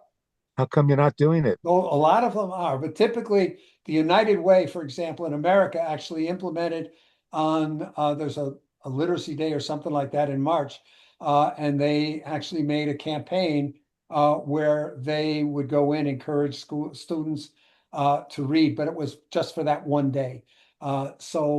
Most Yeah, but schools why in don't the you pick United up on this? States This is your participate. cause here, Bill. What's that? This you every meeting you talk about the same program. Why don't you implement that one and just do it? Oh, And no, and whoa, then whoa, whoa. call it a day. We were on the cusp of tying it because there's a lot of prep that goes into it. We actually had a group of young people say, "Oh, wow, we can do this with social media. We can get all the schools informed." They got great reaction, and when the time came to actually do it, they got zero participation. So the recognition came, you can't do anything with schools without the ministries of education. The United States is a little different where you've got independent school districts that can decide on their own. But in most countries around the world, you cannot do anything without the Ministry of Education approval. I saw that firsthand with my grandchildren in Germany with a Okay, very okay, simple, stupid accepted, thing. accepted. So you have just pointed Okay, to root so causes. So yeah, again, you asked why we didn't do it. We were literally on the cusp of kicking this off as part of the 75th anniversary of the United Nations in 2020. Right at the beginning of 2020, COVID started hitting, okay, and by April, the schools were uh, they were virtual in many, many countries. Basically, they were no longer in the schools. I actually related to something else. I reached out to over 200 schools in New Jersey to get a simple reaction to see if I could get them. There was no bandwidth to do anything as COVID came. COVID only the year before last hit the point in especially some developing countries where the students are back. In 2024, we had a World Summit on Education. It was announced a major study done by UNESCO, the Gates Foundation, others that announced that we had a 30% increase in illiteracy, functional literacy among 10-year-olds worldwide due to COVID. So we've only now just reached the point of where we say, hey, now we can do this again. But and we actually had a member uh, uh, um, just bump into the Secretary General and try to engage him. But that was just after Russia invaded the Ukraine. And his comment was, hey, I got no time to do anything. I've got to stop World War III. So we've had a couple of events that have taken place that have impacted our time frame for when we can do this. But I believe we are now at a stage where we can. Yes, we've got these wars going on, and we've got some stupid people that could do some stupid actions that could block out everything else that anybody else is going to be concerned about in the world. But we have to think if we start planning now that we can kick this off either in late fall or in the beginning of next year, maybe with the announcement taking place on the International Day of Education, which is 24 January. We actually had looked each 24 of January, we have looked at hey, can we prepare to announce it to the world on this year? And there's been reasons why we've not been able to do that so far. But we had, for example, in Jericho, you may remember, we had a meeting with the assistant to the president of the General Assembly, who was from Nigeria that year, who was very, very interested in this type of thing. So, and we also believe that the International Federation of Teachers Associations, that's the global association that almost every teacher in the world belongs to, that they would become a champion of this initiative as well, because again, they would love to be associated with something that caused people or young people around the world to read more. And 20 hours doesn't sound like much, but for a lot of children in the world, maybe even the majority, 20 hours might be more than they've ever read in their lives. And it wouldn't only be for reading, but it would also be for learning to read. Anybody who's putting the hours in to learn to read. So if a teacher is sitting down with 10 students or whatever, and they are practicing reading, then those hours that those kids are part of that discussion and would count as well. And it's a very simple thing, administration, because we would not keep track of any individual students at all. Local teachers do that. They just report once a week how many hours have the kids in their class read, and how they figure that out. We would give them suggestions. I know with my grandchildren in Europe, the hours that they read at home, the hours in school, obviously the teacher captured, but the hours they read at home, they just required the parents sign a little paper. My child read so many minutes or hours yesterday, but that can be handled locally. All the fundraising here, local fundraising, the local Rotary clubs and whatnot do that. That's not a central function. The idea is it's, other than the publicity aspect and getting the United Nations, the ministries of education, the teachers associations, celebrities, all of the publishers of reading materials to support the initiative. That is the kinds of things that we would look to do. And getting a foundation. This is the one thing here that became very interesting, is looking here, we believe that there's a good chance that we can get foundations to pledge between $2 and $5 billion, pledge to match whatever all the local communities raise and pledges. They would agree to match that up to between $2 and $5 billion. Now, the idea here to be able to announce, hey, any kid, all you poor kids in Malawi, Africa, and Nepal, that an hour you read is now worth $1 or maybe only 50 cents. But that's like a humongous amount of money for many of those children. And the idea that as a poor child with nothing in a poor community, that I now have something of value. An hour of my reading is worth something. That is a very big motivator. And then if you put on top of that the image factor of taking those weekly reports and turning it into what's the average number of hours read in this school versus the next school, you create a team spirit into that, where kids will be encouraging their classmates. Hey, come on, let's read a little more.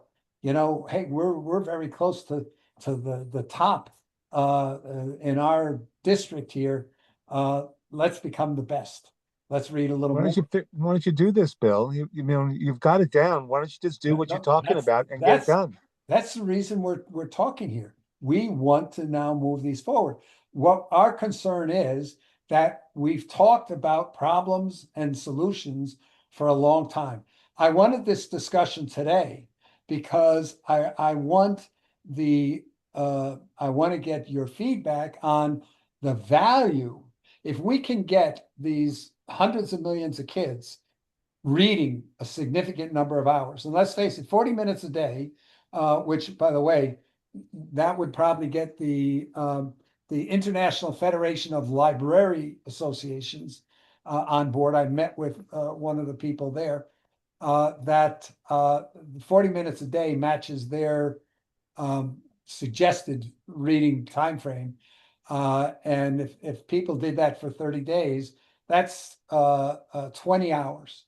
And 20 hours, if we were able to get pledges of an average of 50 cents per hour read, that's $5 billion. Now, to put that in perspective, the United Nations during the World Summit for Education 2 years ago, the Secretary General announced a goal that they wanted over the next number of years to raise $2 billion for improving education worldwide. And we're talking about raising here potentially 5 billion, or if we're matching up to 5 billion, maybe $10 billion in less than 1 year. So is it possible? Who knows? But is the response that we're getting positive, that it's doable? Is that high? Yes, we're getting a high response.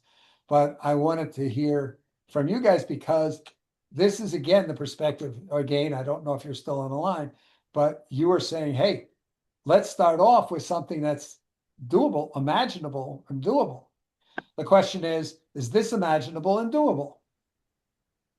And if it is, if we are successful in getting 500 million kids to participate in this readathon, that would be the largest organized endeavor in the history of mankind. Now, having the opportunity to participate in the largest ever organized endeavor in the history of mankind is going to attract a number of young people in schools on its own.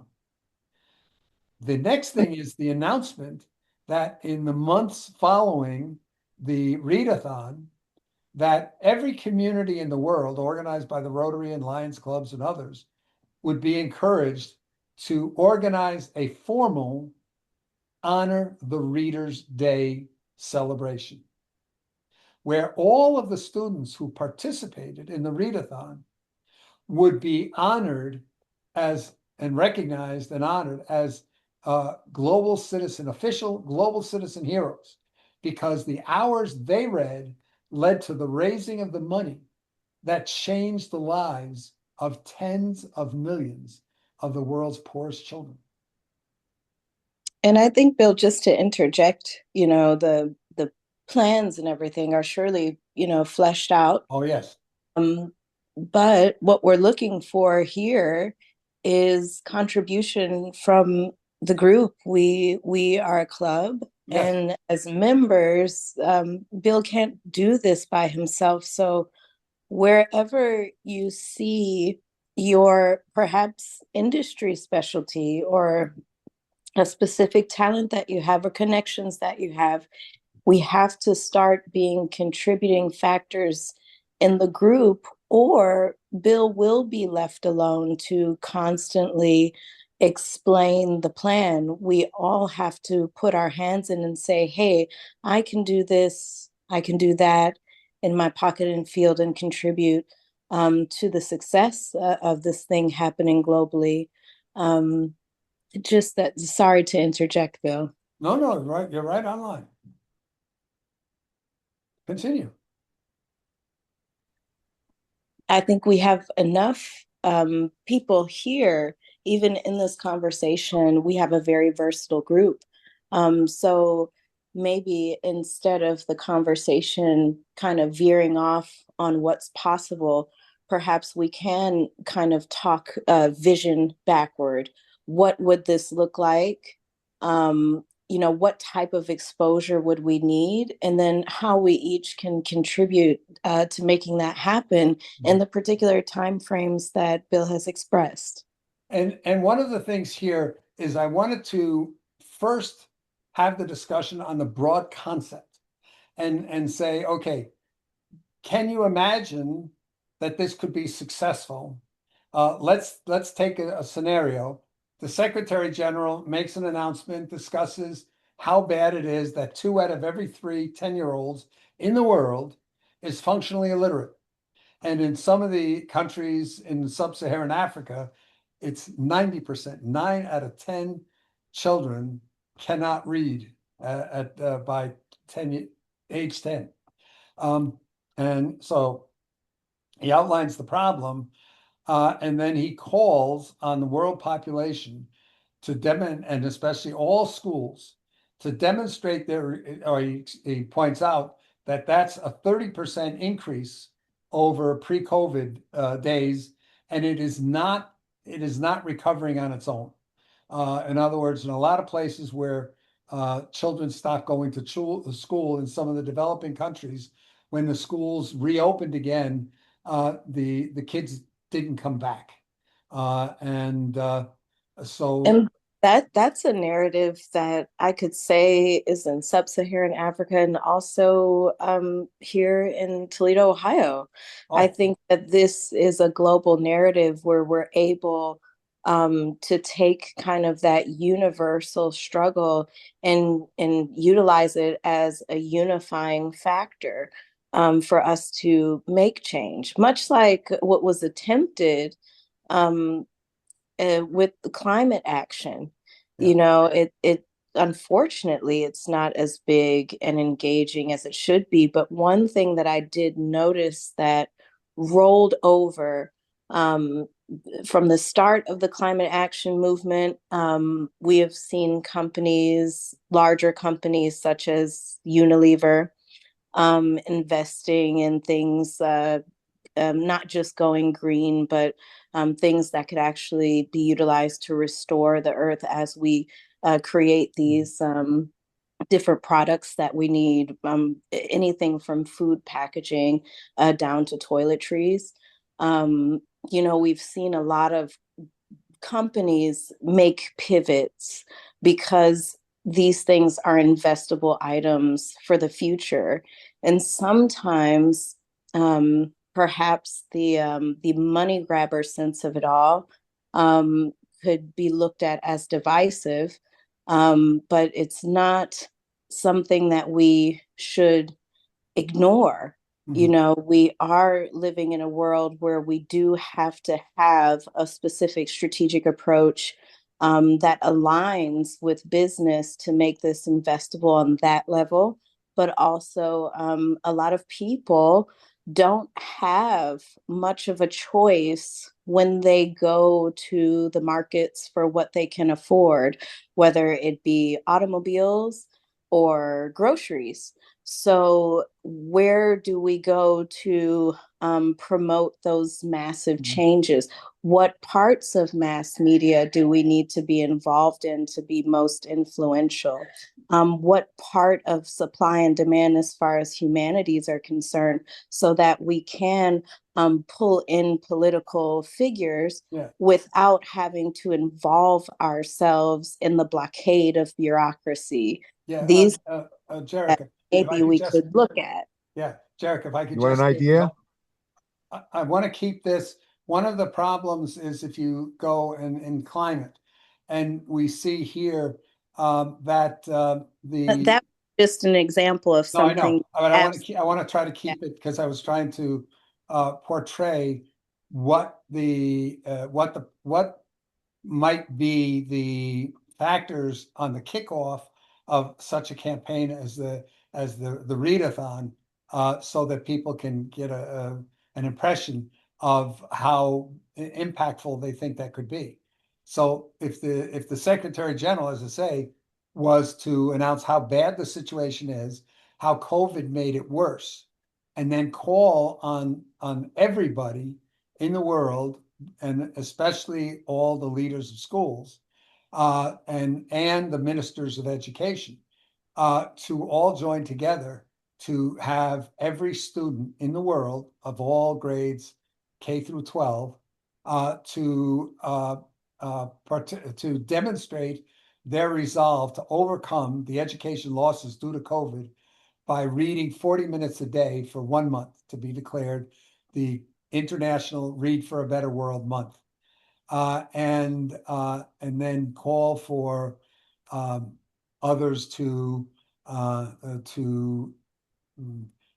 participate in a campaign to make sure everybody gets the word. Then we've got all Rotary, Lions, and other participating service organizations that have media kits to send out to their local media to make sure that everybody got the word of the Secretary General, and to also send out to their schools to make sure their schools are aware, that also announce that the local Rotary clubs and Lions clubs will rally the community behind the students to encourage reading, and send out the same thing, have then the head of the International Federations of Teachers Associations announce their endorsement and support for the initiative to promote reading worldwide and reduce the number of 10-year-olds not able to read effectively, and then have a major foundation announce that to provide an incentive that they will donate X amount of money. I'm just going to say $1. It probably would be less, but I'll say $1 for every hour read during the International Read for a Better World Month. And I can explain here why we believe that it's going to be relatively easy to get the billions of dollars pledged from some foundations to make the donation for every hour read. Then we would have Rotary announcing all their clubs would be supporting the local initiative. They would get packets that say, how do you organize a community rally day? How do you, here's all the template messages to go out to all your local media. Here's the template messages to go out to your school officials and your local politicians. And the goal is rallying everybody to be encouraging young people to read as much as possible, and then to get as many people in the community, the adults, the businesses, the wealthy in the communities, to put skin in the game, to get involved, either by the time they're putting in the rally, the time they're spending encouraging the kids, the monies they're spending on the incentive pledges, and so forth. So the combination of all that is announced. The media is invited. This is one of the biggest announcements that has been made this year, and announcing it would be the biggest organized endeavor in the history of humankind. That's big news. And like I say, having all the major outlets and news associations getting it at the top, and then having reinforcement communication out to all local media, and then at both the national level from the ministries of education, they would have templates to go out from that level to the media and to all their schools. So we're making this a path of least resistance. And one of the things that again was talking about was you have to make it simple for the people that were asking to do something initially. And that's what we're doing. For the Secretary General to make a speech on the International Day of Education, he does that anyway, to give him the opportunity to announce something really big is in his favor. Asking ministries of education to just make a short speech in their relative countries, or a press conference, where they announce that their support for this global largest readathon in the world and encouraging their students to become better readers is something that fits exactly with their mission and makes them look good. So they are probably going to do that. And in fact, we would also have a campaign that for any ministries of education that have not announced after a certain time, we would sort of get the press asking, well, why are we so late? Doesn't our Ministry of Education care about education? Why is our Ministry of Education not as supportive as the ministries of education of the countries around us? So there's a lot of opportunities for us to get people to take those very simple steps that for the International Federation of Teachers Associations to just make a simple press announcement. Hey, we think here getting kids to read more is a great idea. We encourage all our members around the world of all the teachers associations to support this, providing the schools and the teachers with the kits of how do they keep the enthusiasm in their classroom up every day by every day announcing, a lot of fundraisers, for example, they have a thing that looks like a thermostat where they show what percentage of their fundraising goal has been achieved so far. That instead of that in schools here, the teachers would talk every day about how many lives have the hours that the students in their class are going to change because they know what amounts of money have been pledged for every hour that their class reads. And they're able to multiply that by how many hours the class has read and say, okay, we have now influenced or changed the lives of X number of children. And tomorrow, Y number of children more. So that is a big incentive. So we have a lot of documentation on a lot of these ideas, but I wanted to go here and present it because I want to know some of you are maybe we're thinking, readathon, what difference does that make? Or we're thinking about, oh, what's the likelihood that anybody will participate? And I want to see, is anything that we have said changed your thoughts on the doability of this? And can you imagine what it would take? And following up on what Jerica said, what we're really looking for is to say, okay, we need to make sure that we get the media engaged. We need to make sure that the message, if how do we get the announcement of this? Because if the Secretary General says, I'm too busy, I'm dealing with Iran and the United States, or we're dealing with the forgetting about Gaza and everything, how many Palestinians are being killed and displaced in the West Bank that nobody's talking about, whatever. And he says, I don't have time to worry about the education factor.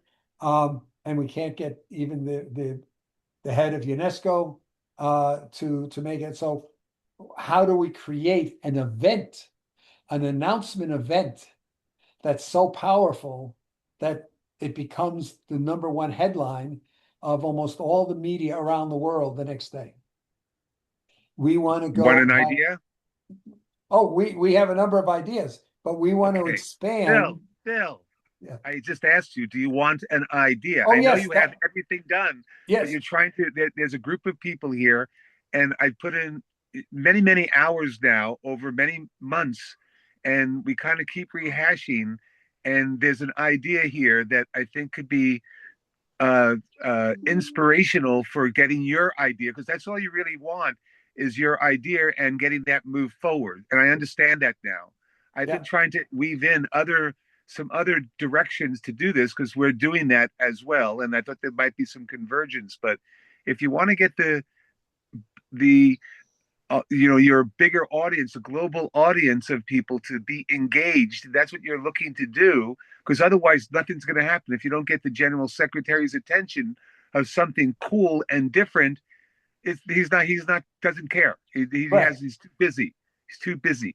Correct. So you need something that's going to go, oh my God, what a great, excuse me, friggin' idea. This is fantastic. And then people can sign on to it. Yeah. Do you and agree? just for your awareness on that, Jay, I've already had talks with the Deputy Secretary General. In fact, she's wearing one of our wristbands, or she was wearing it and at various times encouraging our whole Dare to Be Great initiative type of things. But like I say, between COVID and Ukraine, Yeah, but that's past. yeah, no, Don't you're need to right. hear You're about right. That's why COVID. I'm saying Past. now is the time for us Yeah. to reintroduce this. And I want your ideas, but I want to bring in ideas from as many people as possible. That's today is a stage setter to go and say, Here's my last point. I came on to give one last idea and yeah, then I'm complete, because I've given ideas already and it's kind of everything. It always goes back to what you're trying to do here. right, So today I'm listening. I've just been listening and hearing you kind of do the same. You have the same shtick all the way through since I've met you. I haven't heard much changed. So, but that's good because you're consistent. But I see a lot of people weaving in and out, so you're not engaging people enough to keep your idea alive. So I'm going to give you a gift. You can do with what you want. If you want me engaged, I'll help because I see an in that would be beneficial on the whole. And that's where I'm here. I'm here to help make a big, massive change in the world also. Billions of people. So that's where we've aligned on. And so if you don't make it again, and I know you're going to come back and say, no, it can't, it has, fun is not part of it, but I'm going to keep saying that it has to be engaging. It has to be more fun and engaging. But there's another direction here that I want to just throw in there that I haven't before. You want to hear it? go ahead. One of the components that we're doing is we create like playlists of content. This is part of our time capsule. So we have a millennial time capsule that's going from the 21st century to the 31st century. It got launched in 2000. So we're already 26 years in. And we're creating content that's self-generated so anybody can generate their perspective, and we have a algorithm that allows people to easily do that and to create their story that is going to be transmitted to the future. And again, there's a whole backstory. There's a book that's been written that will come out as a movie and everything about this connection and how we can change the world for the better. So, but that's not the point of right now. Right now, what I wanted to share is you got to engage people in what their favorite book is. Everybody, the general secretary has his favorite book. You make bragging rights. Everybody adds and creates a playlist.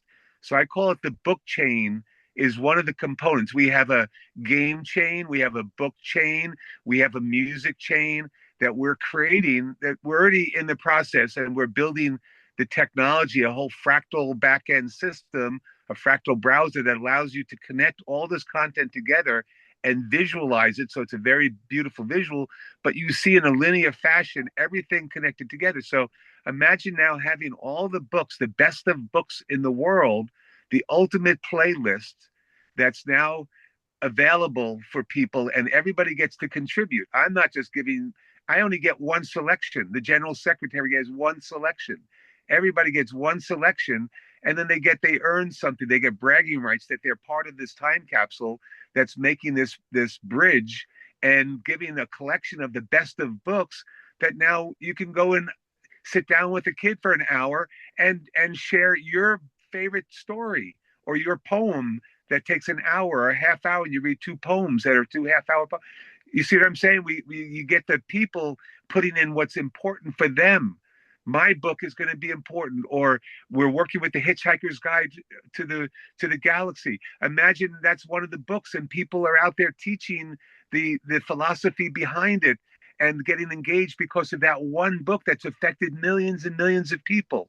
So everybody gets to you get your book in there, Yeah. I get my book in there, and we now have a collection of books that has purpose and meaning, and then also a way for people to share it and really sit down and make an effect with kids to read that book. Yeah, Jay, I'm sorry to interrupt you because this is something here I think is very worthy to follow up on.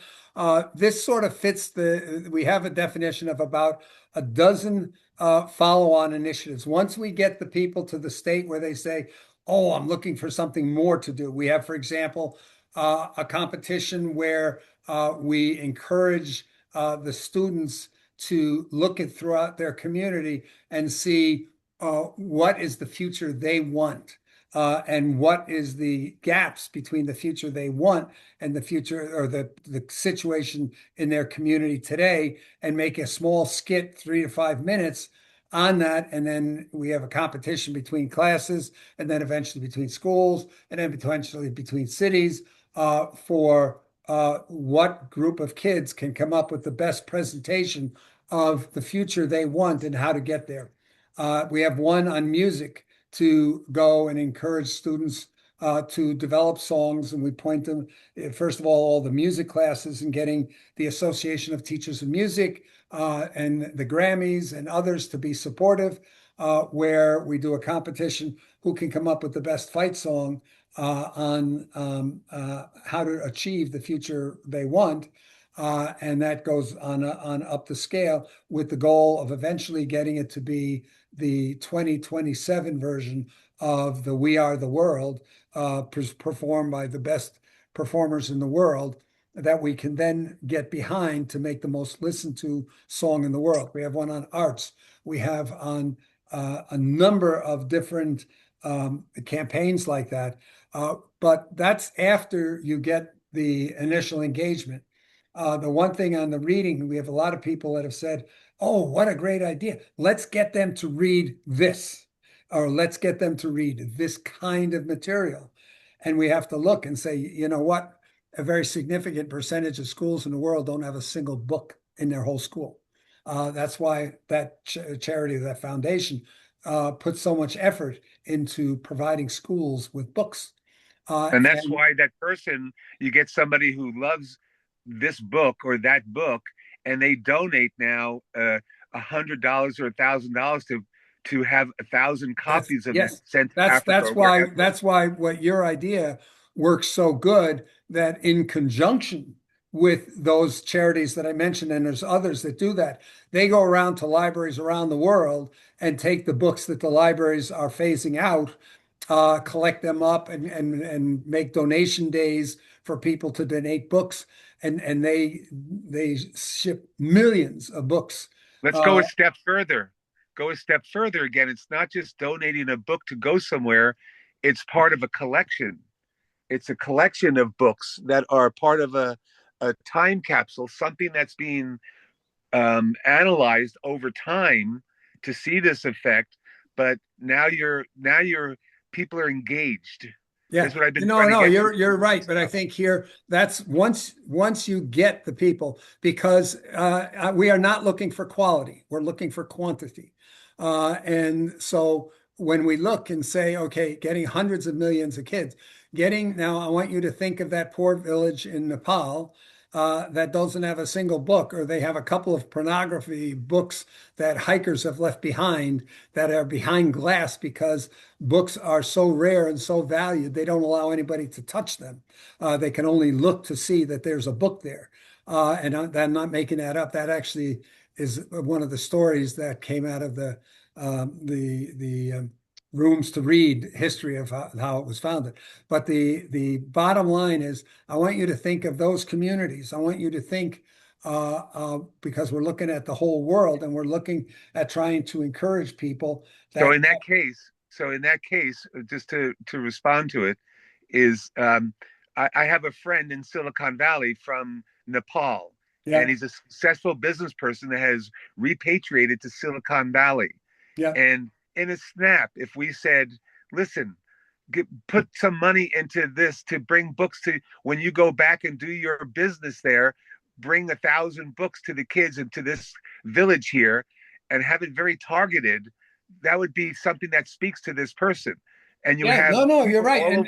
And we see here the opportunity. There's another initiative we were looking at, which is just beyond getting kids to put time in reading, to get teachers all over the world to pledge, because in the United States, we now know that 40%, 4 out of every 10 fourth graders in the United States is functionally illiterate, based on the NAEP test.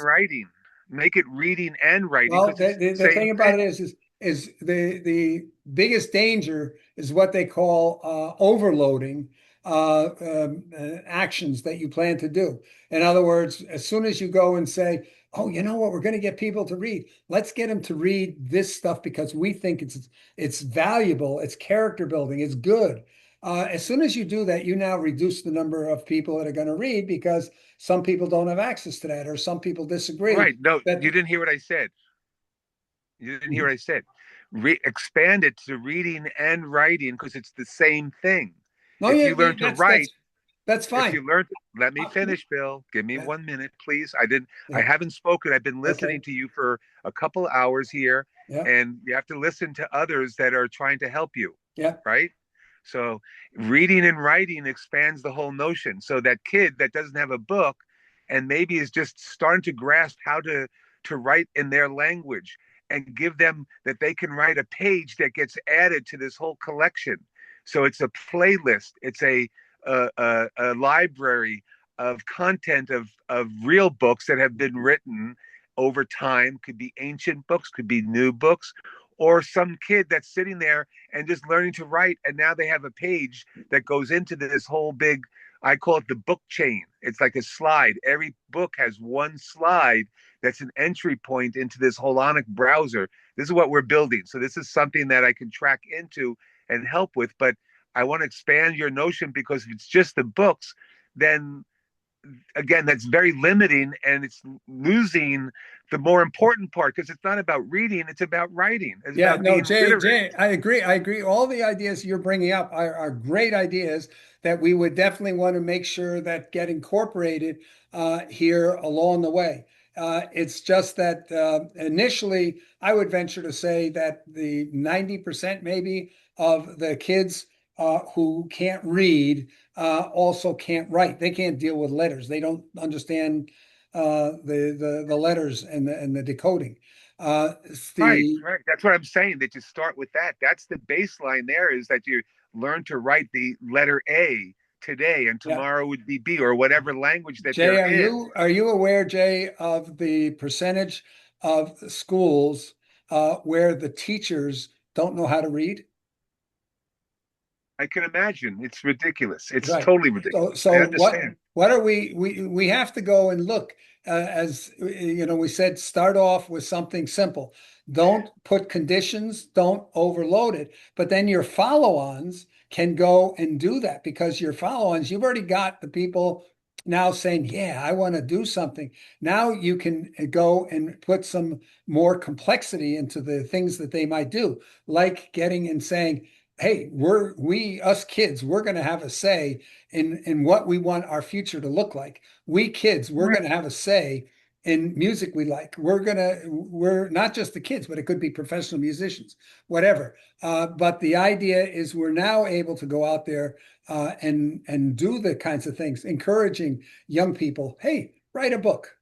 Write a book. Oh, Yeah. can't read, Or you write a can't write. page, write a poem. Yeah, Before you you're write a right. You're book, right. write a poem. But Write that's one line. once we Write one get them, line in a book. yeah, once we get them engaged, those kinds of things are very easy to add on. That's why we had music. How do we get the music and the music teachers involved? How do we get the arts and the arts teachers involved in a poster campaign, for example? How do about the future we want? How do we get action? How do we get people working to come up with innovative solutions, viable solutions to the world's major problems?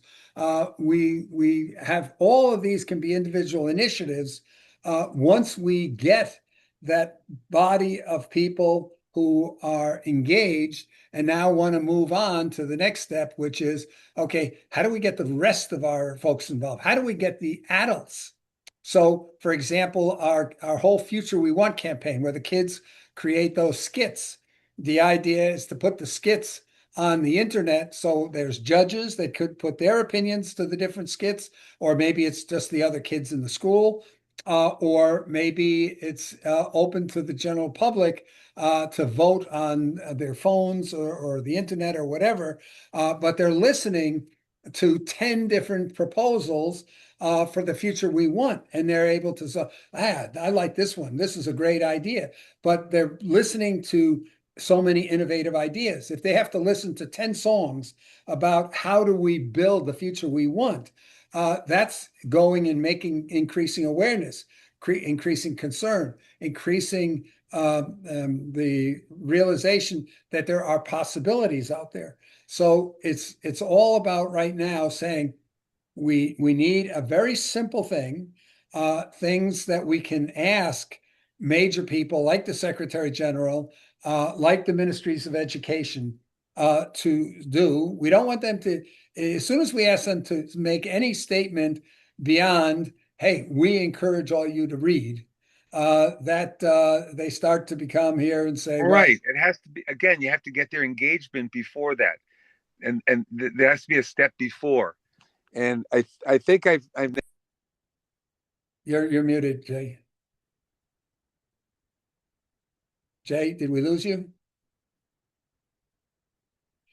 Okay, maybe it might come back. But the idea here is the first step you ask people for is like a no-brainer, simple thing that's in their interest, something that they would like to do regardless, and without Yeah, taking a lot of so time I'm to. back again. I Okay, got lost there for a yeah. second.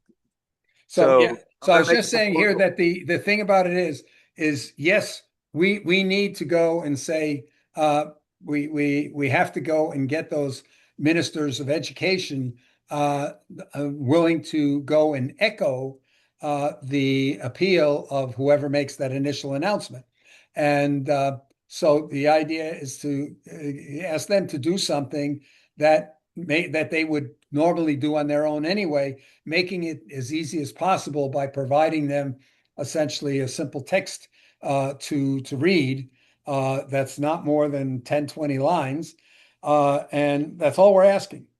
We're not asking them to put in a lot of time. If they want to go, hey, great, we can have a special group there of those ministers of education, for example, where they exchange ideas among themselves as to what they could do, or a group that is watching what the ministries of education do and publicizing to the others what some are doing. But the ask has to be like very minimal.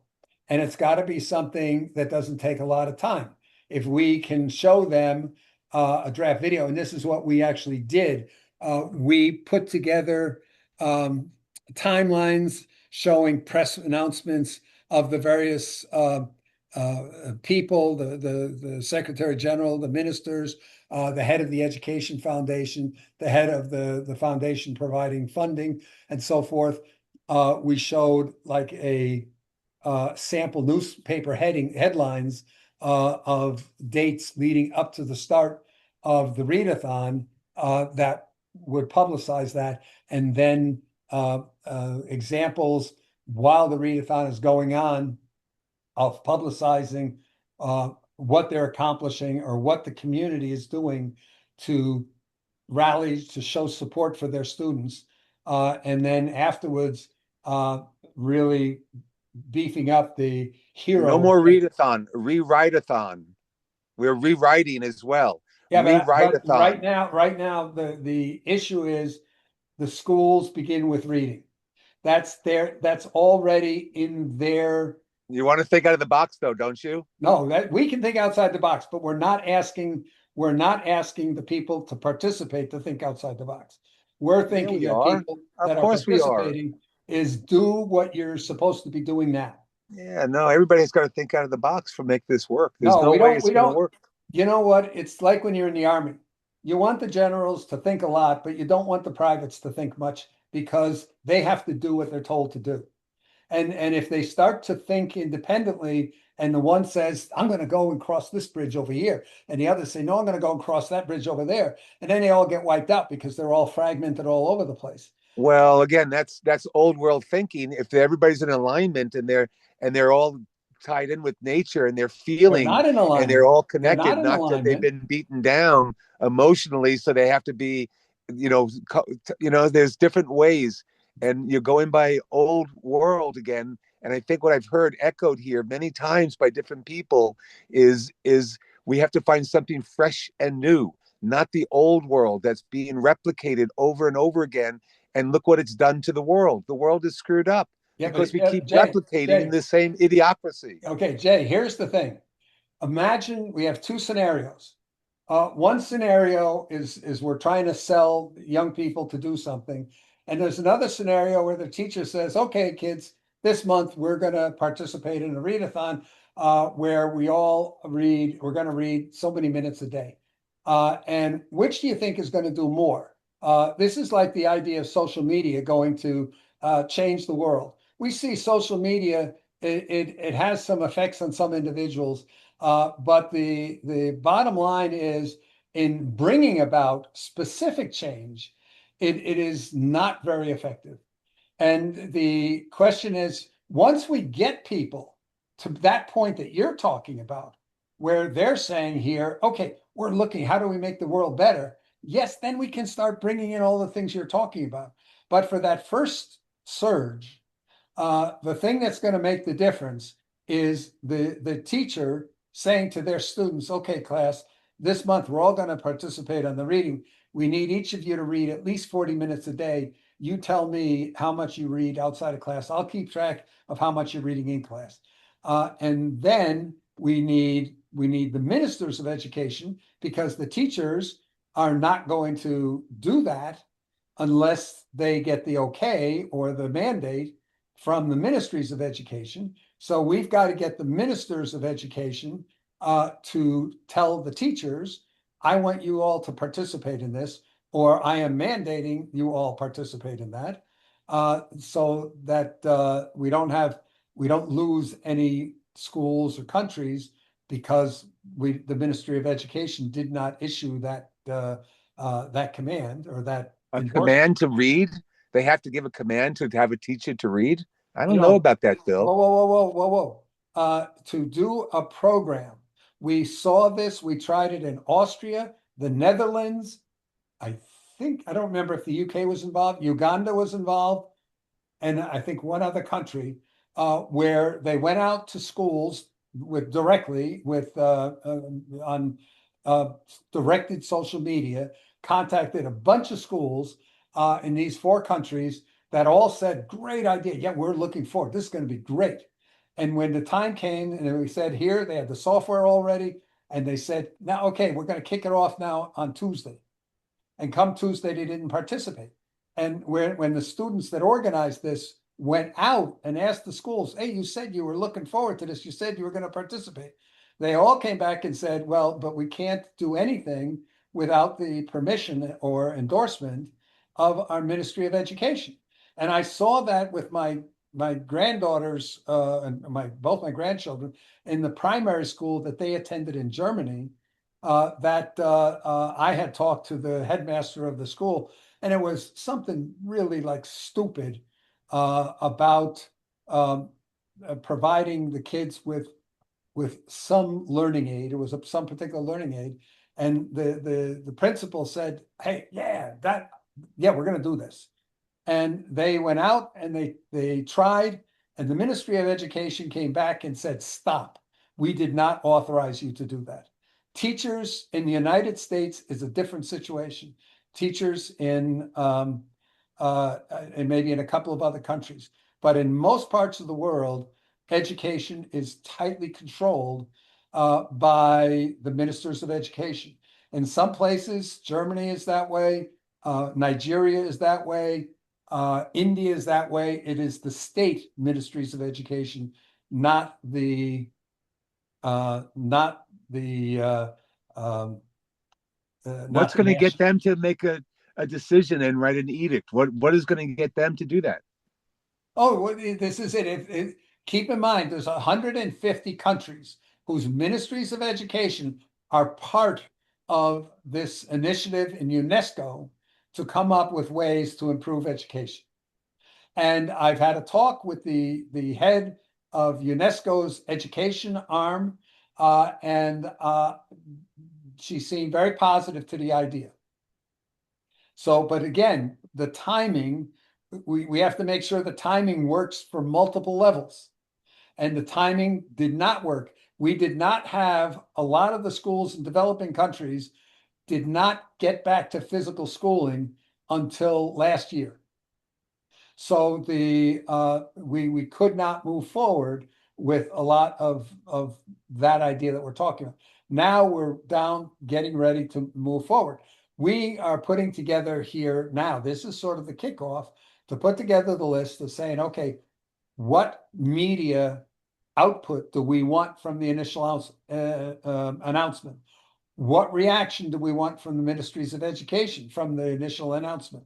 What And what medium do you want to be expressed in also? Right. What Well, medium? we want it in all media. Believe it or not, the media that's most successful for our audience is not the general public. Our audience initially are the school leaders, the education leaders, and the ministries of education. That's our initial audience. We'll leave it up to the local, well, once the general public announcement goes out, which would start off in the traditional media, newspapers, TV, radio, the mainstream media, that will then get here. We'll have teams that will replicate that onto social Hey, Bill. media. Hey, Bill. Yeah.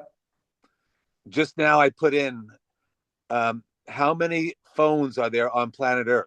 Yeah. As of mid 2026, there are roughly 7.5 to 7.6 billion smartphones actively in use worldwide. Be careful on smartphones, saying smartphones, because one of the things that we've gotten reports back from in a number of the African countries and South Asian countries is that a lot of those are very basic phones and they're barely ever turned on because mobile subscriptions there are much higher, often over 12 billion globally, because one person or device can have multiple SIM cards lines. You're right. And I've done that too. But the thing about it is keep in mind that when we look here and say, okay, where is reading the biggest problems? We see it's a big problem in the US. The year before last, Germany, the headlines in May of 24 were screaming everywhere that in Germany, 1 out of every 4 fourth graders is functionally illiterate. So around in unique subscribers, around 5.8 to 6 billion people have at least one mobile subscription. Right. To the world, 70 to 72% of the whole world population has a phone in their hand. Yeah. So the reason I'm bringing that up is that's the we're familiar medium with that to those. reach We're everybody at one time. We looked at that, but what we're saying is here that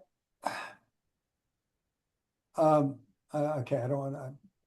Hey, Bill, I'm gonna write something up because I got more clarity today just listening, and instead of tasseling with it and you going back, I'm gonna write up a very simple proposal, Okay. and that'll address what you're trying to do. I think it'll make it fun and engaging, like what I want to do, because I believe that's the only way it's gonna work and cascade and have kids involved. Otherwise, you'll get to a minister and it won't go any further. It really won't. It'll be another one of those things that don't really make the impact that you're looking to make. So Well, keep I'm in here mind to only make the impact. So it, I'm going to write up, and I think I'm going to do it as a 3-act play. okay. So Act 1 is the easy onboard. Act 2 is the engagement, and then the result at the end.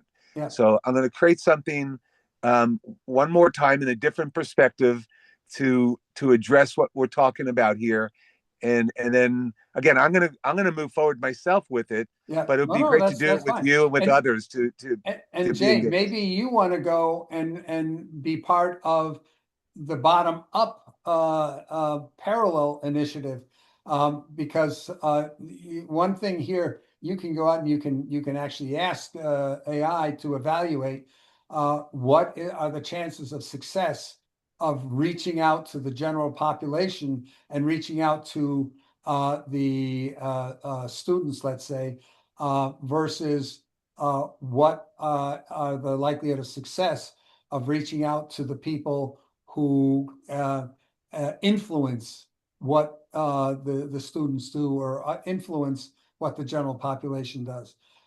That's I think. Yeah, I told you that at the beginning when we first got together that I believe it's both. It has to be from the top You're down right. and You're bottom right. up. And that's why I'm saying here, it's not that we're against going bottom up, but the thing is, all of the surveys that we've done, the research that we've done, indicates that the bottom up is less likely to achieve our goal of getting most of the schools worldwide to be fully engaged.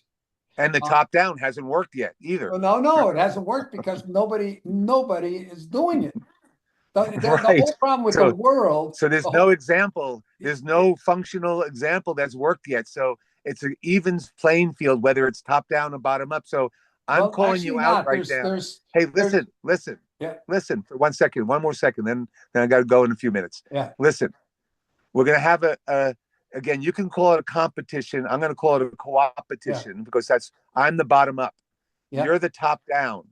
I'm calling you out, Mr. Graham. We both came from we hailed from the same school. We had the same inspiration, Boston University. We started, we're the same age. I'm calling you out. I'm not going to call you a mother, Werner. I'm going to, I'm just as they do in the courtyard, but I'm going to go the bottom up. You're going to go the top down, and the twain shall meet in between. And we're going to create something. You keep doing what you're doing. I'm going to do what I'm going to do. But what we're trying to conspire a positive, because conspiracy is a good thing if we do it in a positive way, is how this all comes together to achieve the effect. So I'm already doing it. You're already doing it. If you want to put it together, I'm happy to hook the ships together to make it work and to get the resources so we can really have it cascading, top down and bottom up.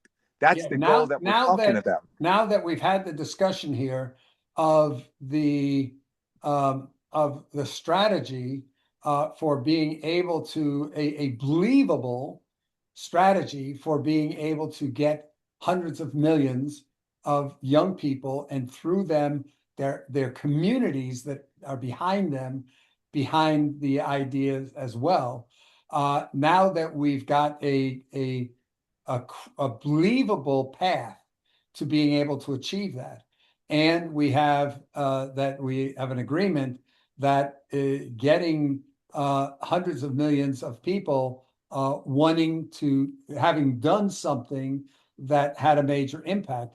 Like I say, getting tens of millions of the world's poorest children that are currently not in school into school and being fed so that they've got the ability to absorb knowledge. That is a partial desirable goal, or that having achieved that would be able to generate the pride that we're looking for. And having that pride, we believe, is essential to having people believing that they can change the world and wanting to be actively doing that. And now we see that there's at least one path.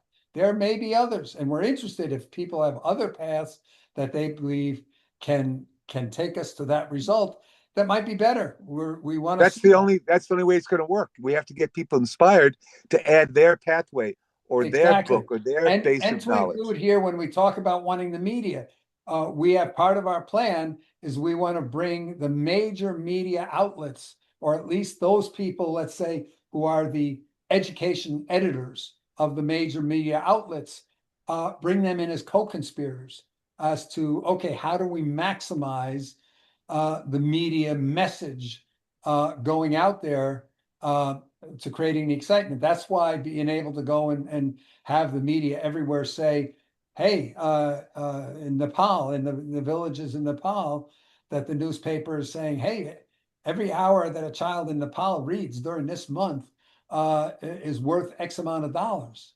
That's only a side thing, but that's the kind of thing that gets people talking about it. Some people talk about it. Oh, wow, that's great. That's going to get a lot of reading. And some people are going to say, that's terrible, putting material thoughts into their head as to incentivize they should read because they love to read. But they're talking about it. So, what's the saying in show business? It's not so important what people are saying about talking about us, as long as they're talking about us. We're looking to put together the communications committee that will focus on that aspect. we're looking to put together the committee of people that are going to engage the International Federation of Library Associations, the International Federation of Teachers Associations, and Well, that right now, again, I'm tracking this because I'm engaged with different very advanced technologists all over the world, some very brilliant people that have been working on this for, like me, crazy for 4 decades or 3 decades or 2 decades, that have been working on the world's solutions and how to come up with from different perspectives. That's why, again, I'm working with one of the groups is the Hitchhikers. That's just one of the groups of 3 or 4. And we have brilliant technologists all over the world that are coming up with incredible solutions and technologies that are advancing AI and everything else that's on the table right now. So there's a collection of people that we're tapped in with, and we're creating a core piece of that tech to tie that together. That's why I call it piece it together. That we're going to piece together these best of elements to be able to deliver these messages and this message, because it's a positive message that we need to inspire. Our mission is to inspire and demonstrate healthy relationships on personal, interpersonal, and global levels. That's been our mission for 4 decades, and it continues here with us piecing it together to come up with solutions so the world's a better place. So I'm gonna propose with some of the groups that I'm in. I don't have to propose it because, again, I'm building a core piece of this to tie it together to make it more fun and engaging in the game, that we're going to bring some technologies to represent how this thing can cascade globally, and also how top level people can buy in, because it's a good thing and it's going to make a positive effect, and people on the ground floor can be engaged and have a hands-on with it. So that's going to be my homework. One general thought. I don't know if you remember a product called Magic Wand. It was a word processor, a fantastic word processor, tremendously packaged. It was maybe the best looking packaged piece of software that was available. I think it was in the either late 1970s or early 1980s. It was a word processor from Xerox. No, was it not Xerox? Whoever was the major, the Magic Wand, it was called. Magic Wand, and it came out. It was like so fantastic, and it was a total flop. And the reason it was a total flop is you had people going from WordStar, which was the free word processor at the time, and then Microsoft came out with Word. And so what the lesson learned out of that was it wasn't about being the best product. It was about being the product that matched the demand. So the biggest problem we see with almost all the solutions that people have made, there's no lack of solutions to all the world's problems out there. There's only a lack of demand for the solutions. Do you remember, just to counteract that one a little bit, do you remember the pet rock? Yes. Yeah, of course you do. Everybody does. Sure. Because it was a total hit. It's ridiculous. Yeah, it's totally like ridiculous. And this guy made millions of dollars. Yeah. He came from Los Gatos, so he's part of our time capsule. Yeah. But it was, you know what made it? It wasn't just the rock. It was the little book that was inside the package that you got, that you adopted your rock. Yeah. You know, with a stupid little rock, he made millions and sent millions of these out there, and it was totally successful. A fluke, a total fluke. No, you're right. And there's the thing where you've got that one day a year where all these people go around shaving their heads to support I think it's cancer, because the kids lose their heads, their hair. There's the ice shower where all these people volunteered to take an ice bucket challenge. So there's all kinds of things, and we want to use the psychology of those things as well. But we have to remember what percentage of the people participated in the ice challenges. Now, if we're saying, hey, the only people we need to influence are the influencers, and that's actually part of the strategy of our club is don't worry about trying to influence the world. Let's focus. Our strategy is let's focus on influencing the influencers. So I have to ask you a question, because I need your help with something, or just your advice.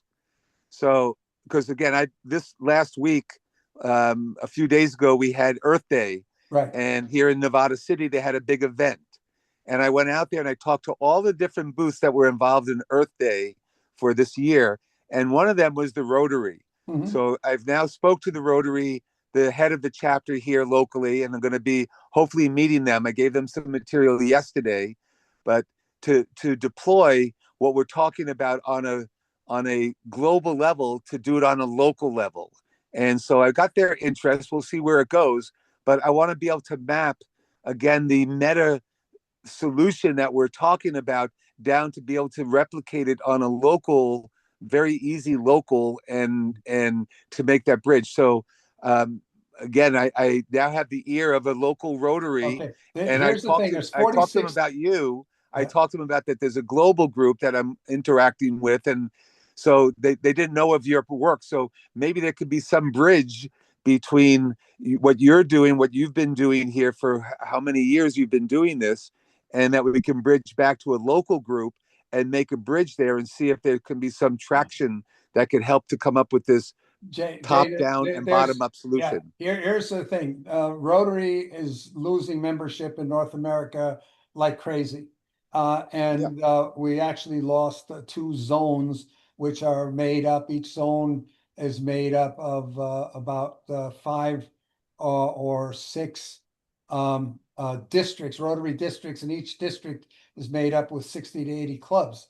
And the problem with Rotary is that when in the 50s and 60s, that the local communities lost their clout, that all the movers and shakers that used to basically set all the policies and make all the decisions in their local communities, the local bank owners, the local newspaper owners, all the industrialists, they moved on to bigger stages. They moved on to the corporate world. They moved on to the politics at the national and state levels and things like that. So Rotary stayed and said, hey, we're local community based.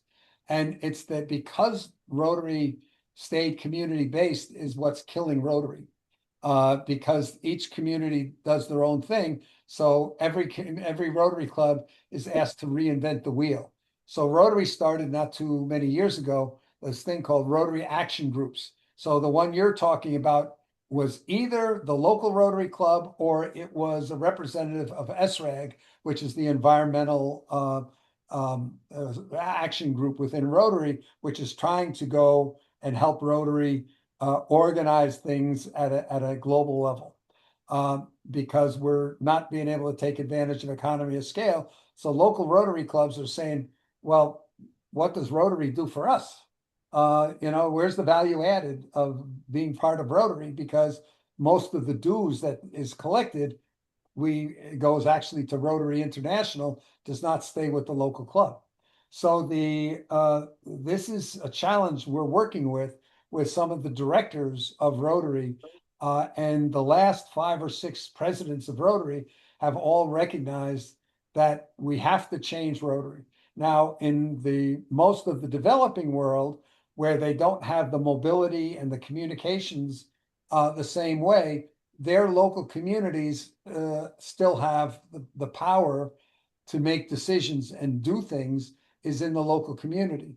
In North America and Europe, most of the decisions that people care about are now made at the national or state level.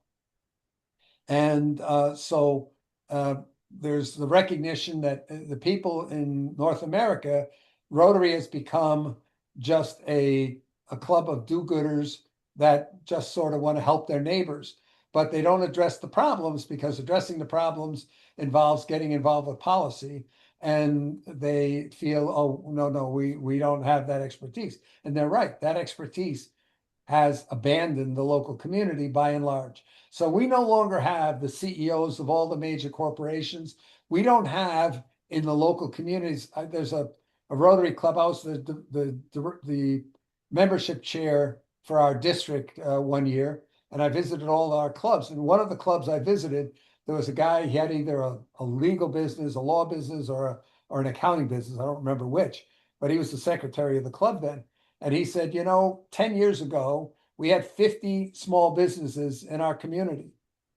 We now have fewer than 10 independent small businesses left in our community, so that they don't have the people who feel they can make the decisions, and that's why the communities don't have it. That's why in some of the major cities, your community level elections in some major cities in the United States have participation rates of less than 15%. Because Yeah. people say, man, what does that do for me? We saw here Rotary clubs that are fairly strong in certain counties. We found those are counties where people are living in the community or near the community they grew up in, and they have roots in that region. We saw counties where the Rotary has got a huge membership problems. When we did the research, we found almost nobody is living in a community they grew up in, and most people are only there for a few years. So they don't see any value of putting roots in the community or investing in the community. So this is why you get so many communities where people after decades don't even know the names of most of their neighbors. So that's just a fact of life. So we are looking to go, and I'm working at the national or the international level of Rotary to see how do we create more value added. So with the Right. readathon is the advantage of us being able to create the atmosphere with the mass publicity, so that the local Rotary Club can then use that atmosphere and excitement to rally the community and be seen as the local implementers, the local champions of these initiatives that are making a significant difference. So But you brought it full circle. You just Yeah. brought it full circle of my questioning that of making that bridge to figure out how to resolve the problem that has ensued. Yeah.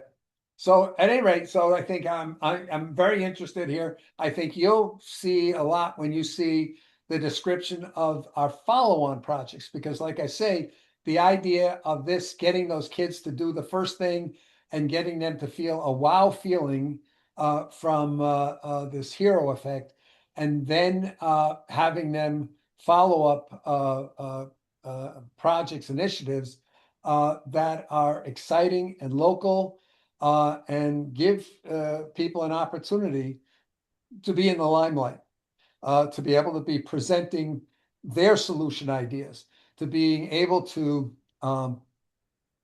create music that portrays and what Andrea was talking about, create music that sells the idea of awareness and concern and participation, to be able to do art in the same direction, to be able to create a lot of excitement about creating Dare to Be Great clubs, for example, in schools, or leveraging our Interact clubs, which we have over 10, 11,000, and almost 400,000 Interact students around the world, to participate in Dare to Be Great challenges, where they do research and come up with the best solution ideas, the most outrageously audacious solution ideas to major world problems, and that we then turn around and help them get publicity for that.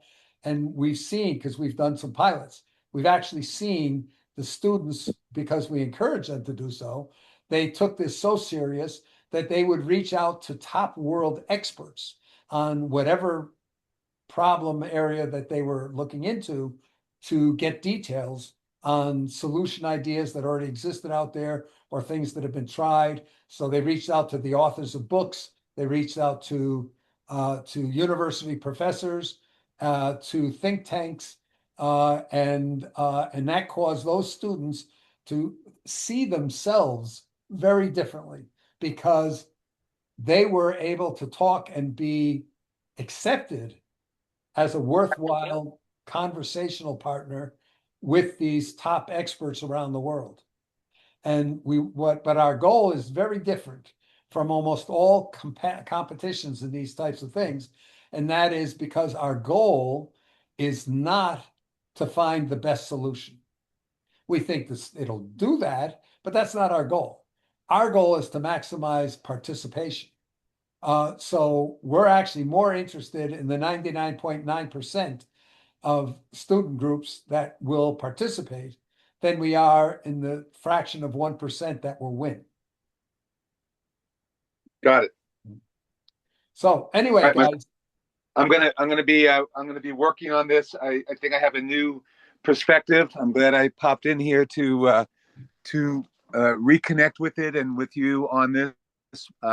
Again, I'm off on multiple channels that are happening right now in a big way. Things are really coming together in a big way right now with connecting some of these dots together and these technologies together. So I'm going to write up something, a 1 or 2 pager that, or one of the explainers that will make this very clear. And let's see if we can create something. Because again, we have to get out of talk mode. I mean, we have to get into action mode. I keep saying that. You're absolutely right. Action And as Jerica pointed out, the thing is here, some of you might say, hey, I'm not an expert in media. I'm not an expert in this. But the idea is you can put forward ideas, stretch, and maybe because you're not an insider in some of these things, you'll have very fresh approaches as to how we can achieve what we're trying to achieve with any of these particular groups that we're trying to reach out to. Or you might have that you might know somebody who's in a position to do that, and you can bring them in. And so we can complete the packages for the different parts that are involved in making something like this happen. For example, on the software side, we need software, but it's very simple software, just software where a school can go, and if they're not already in the database, they can add their school to the database, and then they add each class in their school that's there, and then how many students are in each class. And then they just need to report either daily or weekly, how many hours has your class now read? And so that's it. Just, hey, you go and find I'm class XYZ, and here's the number of hours. And that gets recorded, and that's it. That's why it has to be an app, because everybody has to be an app. Has to be, but it's such a simple app that you can just hierarchically drill down to find your school, either by going and picking your continent, your country, and then this, and it has to be multilingual. Drill down is exactly it, because on the top level it's super simple, and again it's a holonic technology. I think I already introduced you to it. I'm not sure, but I'll send you. It'll be part of the proposal. Yeah. But we're creating a holonic browser, so it starts simple and it gets ever more complex as you drill in. Instead of going off to other web pages, you're building a whole repository of content, and it's all connected together, and it's all, you can keep clicking in to get more deeper, the deeper that you want to go down the rabbit hole. Yeah. So it's very, very simple at the top level. Yeah. We actually built, first one I did was within Chase Manhattan for our tens of thousands of employees around the world, a knowledge base where you can keep track of knowledge about anything. And it just works that way. You drill down. You can attach anything to it. And it's built on what we call the idea of the object of focus. Wherever you're drilling to, whatever you're currently on is the object of focus. And then it's almost like a mind map. You can see all the related things that you can So we had that technology. I've been working with that for about 10 years now. And I had to put it away for a few years, for the last few years, because of I was working on, with my gal here.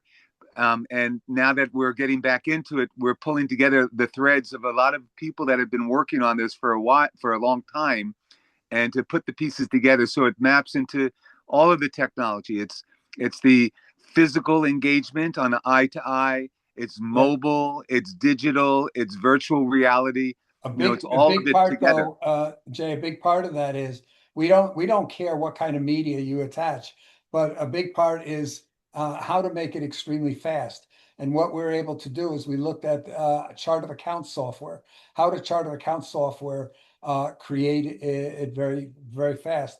And that's by having an ID attached to everything. And the ID itself is a drill down.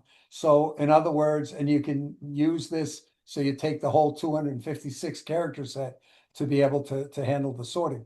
That you simply make it that the top level is A, and then you have underneath it, you have A, B, A, C, A, D, and then underneath that you have, and so that way there you like can I say, said, if I want to see what the parent at any level is of the object of focus that I'm on, is I just go and say, based on the first three characters, select the first three characters, that's the key I'm looking for. If you want to go and say, I want to see all the children of that's related to where I'm at, you can turn around and just say here, right. anything that's my key plus one is one level down from where I'm at. And so it makes it extremely fast. Otherwise, they can become, because otherwise you've got to search to find the key of the object that you're trying to move I to. call it a fractal browser, and it makes it more engaging. It's a fun way to read and to explore and to Yes, look at you're things and look 100%. at art and look at And anything. you can go either way, because you can go and say there are two parents. So let's say it's an order line on an order. Well, you've got here the product and you've got the order that are needed to identify the order line. And so you're able to have two parents. One is if I want to go back to I'm on an order line, do I want to go into the detail of the products? I go to that parent. If I want to go into the detail on the order, I go that direction. And then from the order, I can go on up to the customer and so forth. So at any rate, it was very fast. And that's what's resulted in my having a bunch of these. Whoop. It ended up being called developer.chase.com, was the internet website that we used there, but it also became the base of one of the largest retail supply networks that serviced about 2,000 retail outlets in the eastern half of the US. So when I moved into wholesale. Anyway, the different subject. Let me just see. We're I'm hitting. gonna bail off here. I'm gonna, Nope. because I got my marching orders for what Well, I'm about to end. edit. I'm ending the meeting anyway, so I just want to ask if anybody's got any last minute comments they'd like to make about today. I'm going to now that we've had this, I'm going to release the details of our project plan. But I wanted you to have that understanding of how that ties to the idea of maximizing engagement. That's what these projects are about. Yeah, Okay. that's what we're about. Okay. That's Any last minute comments by anybody else? Jerica, you want to add something? Nope, I think we're good. Okay, guys. Well, thank you for those of you that hung in there, and we've got this recorded, and so I'll try to get this up within the next. Do me a favor. Can you send the transcript? I'd like to see it. I'm not going to listen to this whole thing. There's no way I'm going to listen to 3 hours again. Yeah. So, but if you can send the transcript, there's some things I want to extract out that were talking about. I didn't turn on the AI companion when we started, so I don't have but what we can do is I can have it transcript the video. Normally that takes about 3 days before YouTube that it will handle the transcript of a video. I think I can recall the pieces, but if you do that, I would definitely accept that this one. So, because I think there's some things to pull out. I can always go in and ask Gemini to summarize it. Yeah, that's all. That's all. Just get the summary. Okay. We'll talk to you later. Have a good day. Okay. All right. Great. Thank you. Bye, everyone. Bye. Thank you.